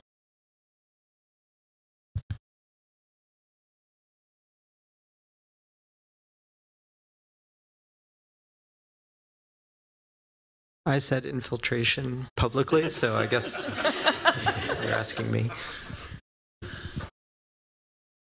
What are the ethical issues? I don't know. I think we need more people in more places that have a spatial sensitivity and understand the complexities of space and people. The kind of cultural sensitivities that designers learn in this building, I think, is crucial for all disciplines. Maybe I've been drinking the Kool-Aid of design for too long, but I don't know. I feel like some of the other disciplines aren't doing so well. And some of the issues that I see, like I have a very limited toolbox, but I think climate scientists, for instance, don't need designers to talk to them about science, but they need designers to help them communicate, for sure. So that's one realm. So I think there's positive ethical ramifications of it. In terms of labor, I think there's plenty of people who graduate from design school who want to find meaningful work. And I know a lot of students that end up in the kind of bowels of a big firm making models, never actually returning to design. You know, they have a certain set of skills. That maybe isn't a fair comment, but I think there's plenty of places where design as a type of laboring could do real good. So that's a very short answer, and maybe not a very sophisticated answer, but I do think there's plenty of spaces where what we learn here, even the Latin, in fact, I think it's, if I can just respond to that a little bit as part of this question, in terms of infiltration, I don't, for me, just speaking from my experience, the interest in that comes from a very specifically grounded architectural education. Like, I don't think we should dilute it. And I feel like there's things we learn within the interest of shaping space through architecture that can be applied elsewhere.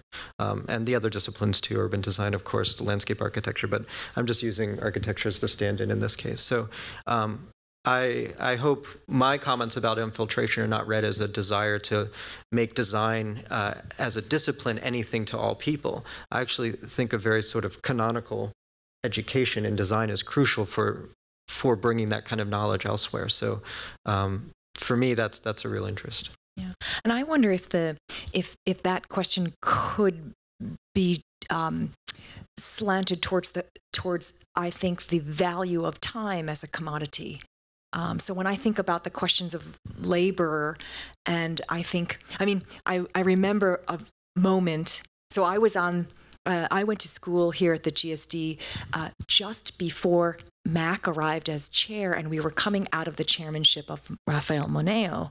And I remember that many of my colleagues who worked for Moneo in his practice here in Boston, they were asked at that specific moment to erase the trace because he needed to save money on the cost of the roll of the trace. And it's a funny example, but it's not so funny because I think what it spoke about at that particular moment was a disconnection between the value for labor, the labor it took to erase this, rather than just simply using a new piece of trace. And that opened up a panorama, just a Pandora's box. And it was so interesting because we then had Mac as chair. He's up there hiding. And it was such an interesting moment because this model of American practice and a certain kind of question of scrappiness, partly driven by recognizing the commodity of time.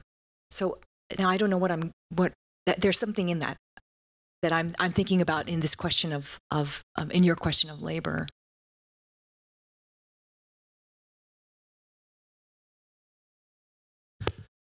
I want to ask a question that's kind of way too big to be answered. I'm going to do it anyway. I want to get back on those notes to the territory of this infiltration thing a little bit, because I think it's germane to a lot of the presentations that you all gave. If the idea that architecture is a multimodal art, right, in a bunch of different ways that we've seen, technologically, strategically, digitally, mapping.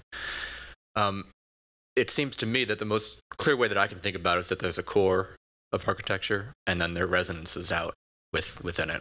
So I guess my question, which is too big to answer, is what is that core?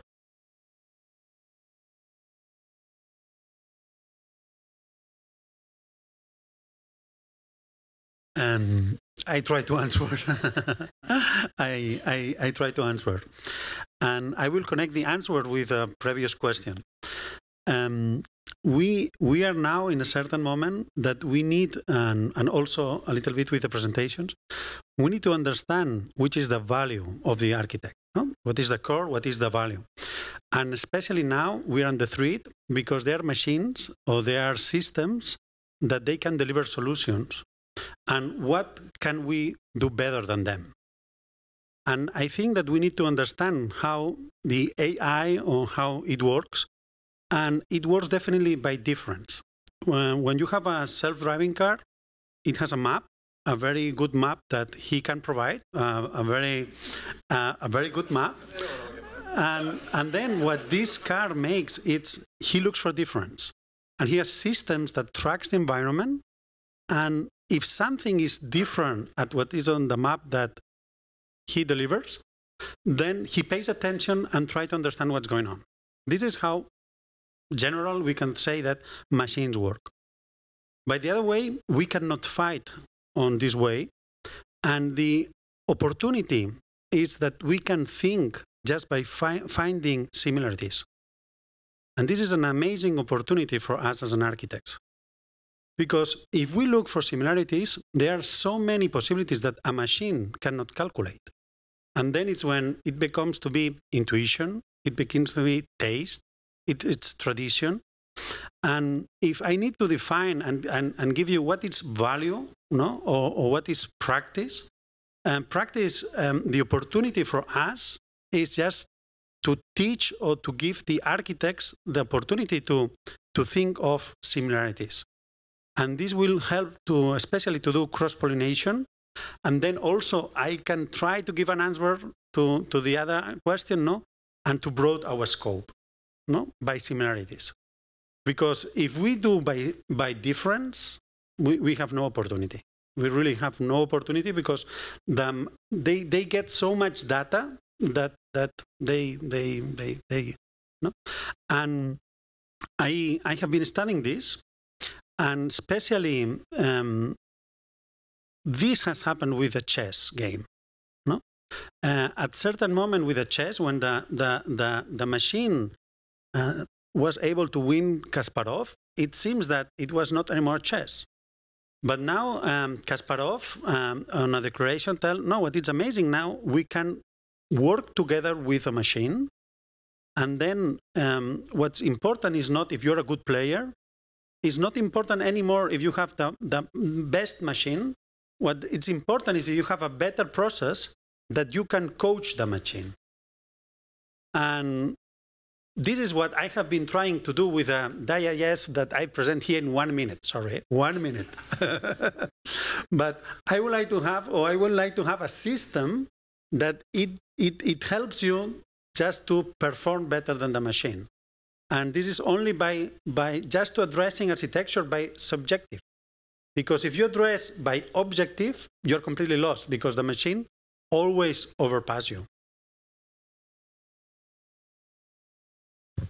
The core is design thinking. And when I see the people from the business school come over and they're wearing a bib in the architecture school, because they know that you can't learn design thinking from a book or from watching a YouTube video. You just have to go through the iterations of being in design studio and live through that experience. It's that ability to be able to see something that you never, you look at all the possibilities that are normally what seem like excellent solutions, and then you pass this Rubicon into this all other territory that can only come through going through that as an experience. And then you can apply that, needless to say, to buildings and everything else in the world. Hi. So this is more of a comment to the AI question earlier. So I thought like we can liken architecture to fashion in a way. Like nowadays, we don't really like to say buildings are fashionable. It's kind of a bad word, but like clothes are easy to automate or AI enough. Like clothes, cars, or phones shoes, they are very easy to make, but fashion designers, they have not disappeared. And I feel like this goes back to the first panel where we were talking about the value of architecture, and it lies in the sometimes uniqueness or style or whatever value there is that we put in architecture. And I feel like there's some aspects of architecture that's very similar to fashion, in that even though you have something that can be easily made by machines and that can be mass produced, but designers, they're still there designing things. So I guess that part of architecture is going to be very difficult to be replaced, even with AI. We already have it worked out. It's called genetic algorithms. And so it puts imperfections right into the matrix. So things seem very human, but you know, like the little warning you get when you buy blue jeans saying that there's you know, imperfections are natural to the process and so on. Yes, there's a concern, but that's not going to stop AI from addressing things. What will stop AI is when you think about the people behind the algorithms, their ethics, the things they leave in and leave out, the decisions that they make, the very things that make AI a black box. That's really where the concern should be. Because while the clothes may be fashionable and comfortable for a certain subset of the consuming public, it's going to exclude others if the people who created the algorithms didn't think holistically about who might benefit. Maybe secondhand, you know, when it's no longer fashionable for you, but you end up giving it to somebody else. We have a question here. Do you think that there really are limits to growth? In the sense that, I mean, a week and a half ago, 2 weeks ago, the Intergovernmental Panel of Climate Change delivered a report that is dooming. And I'm wondering if, in your opinion, we should be running to the exit and actually planning for a disastrous scenario where all of these, I fear like all of these discourses rely on permanent growth or a curve of development. And I don't know, is this a disaster risk reduction exercise that we should be focusing on, or to what extent is the GSD embracing or having an active role in helping us communicate this possibility, if any?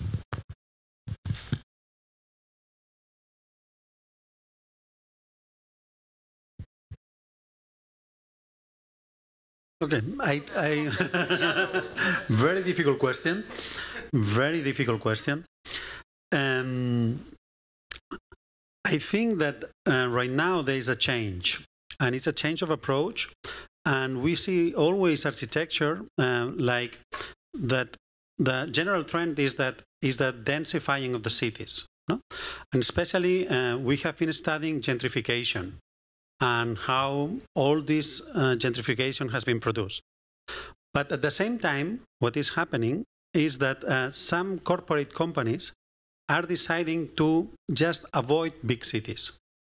And by avoid big cities and just to move to the rural areas that are well connected, they gain very, very fast two factors. The first one is that they have their real estate that it's very cheap. And the second one is that the employees are paid less. And through this, they really directly increase the value of the stock market. Why I think that this is very, very important? Because right now, as we have seen in politics, there is a rural community that is angry, no? Or they feel apart. But now it's going to be a new confrontation because many urban people are going to move there because the corporations decide that it's cheaper. And for an example, it's what Amazon is doing now, just trying to find a second venue for his company, no? And I think that this is a scenario we should study. We should study how it's going to affect, because it's going to have major considerations in architecture. I don't think growth is a given. I think there's a large analog backlash going on right now, where I think it's recognized that quality over quantity is just as important to a lot of people in terms of quality of life and so on. And so I do think there are limits to growth for that reason. I think people are coming to their senses about that. I think we have time for one more.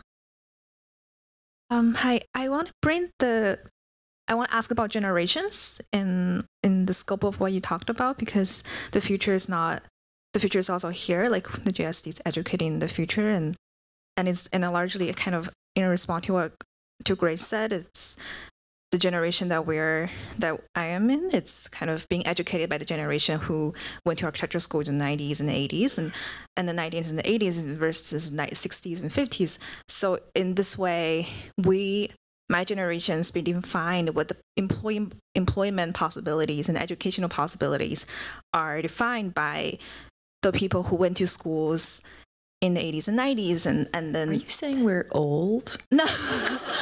But to think that, like, the future will be... I have the same feeling.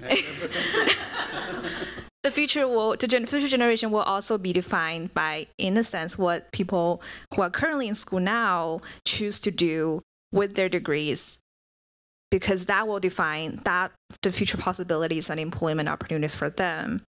So I'm wondering, as educators and as people who are in a way shaping that future that we're embracing or not embracing, what are your thoughts on what you're preaching to students today versus the practice that you're practicing outside of the school?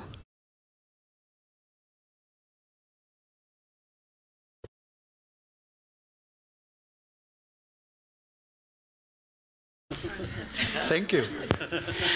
I think you're maybe being a little bit harsh to the older generation, in the sense that, those of us who were educated in the 80s and 90s, I think one advantage of age is that you look back with increasing clarity of thought as to what you did in the past and how things work. And I think a lot of what we have done is kind of reject a lot of the values or the lack of value systems or ethical systems that informed our education, and we're trying to pass that on to subsequent generations.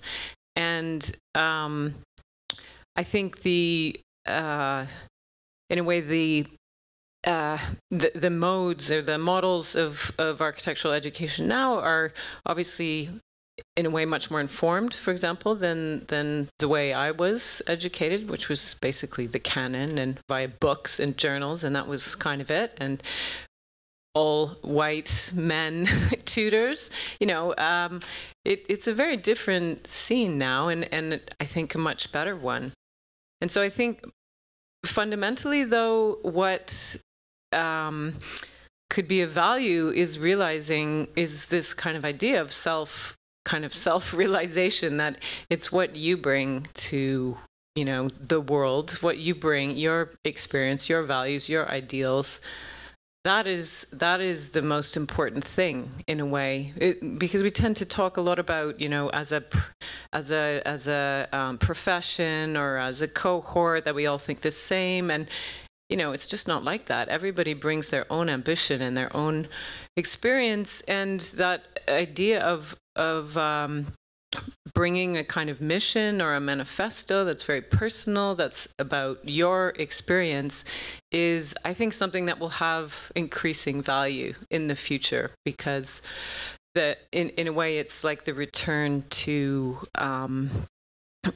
sort of trying to find authenticity in the world, this idea of difference, not because of novelty, but because of purpose and ethics and a kind of humanist perspective that restores our kind of sense of a mission in the service of humankind, and the way in which you implement your knowledge and your learning is very much your personal decision.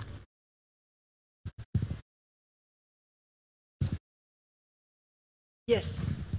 From on high up here. Mac, please. I wasn't going to say a word, but I really appreciate what you just said. I would just like to add to that you can't do what you just said without allowing yourself to be innocent and naive.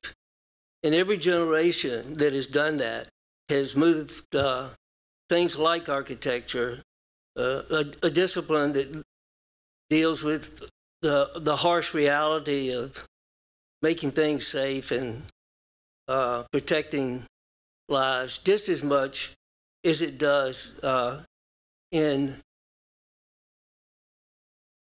creating an imagination beyond just our discipline, creating an imagination for the public. And so I think in order to do that, you have to know how to be naive, and you have to know how to shed yourself of all this technology and look a little bit closer at the sort of plight of the human in order to do that.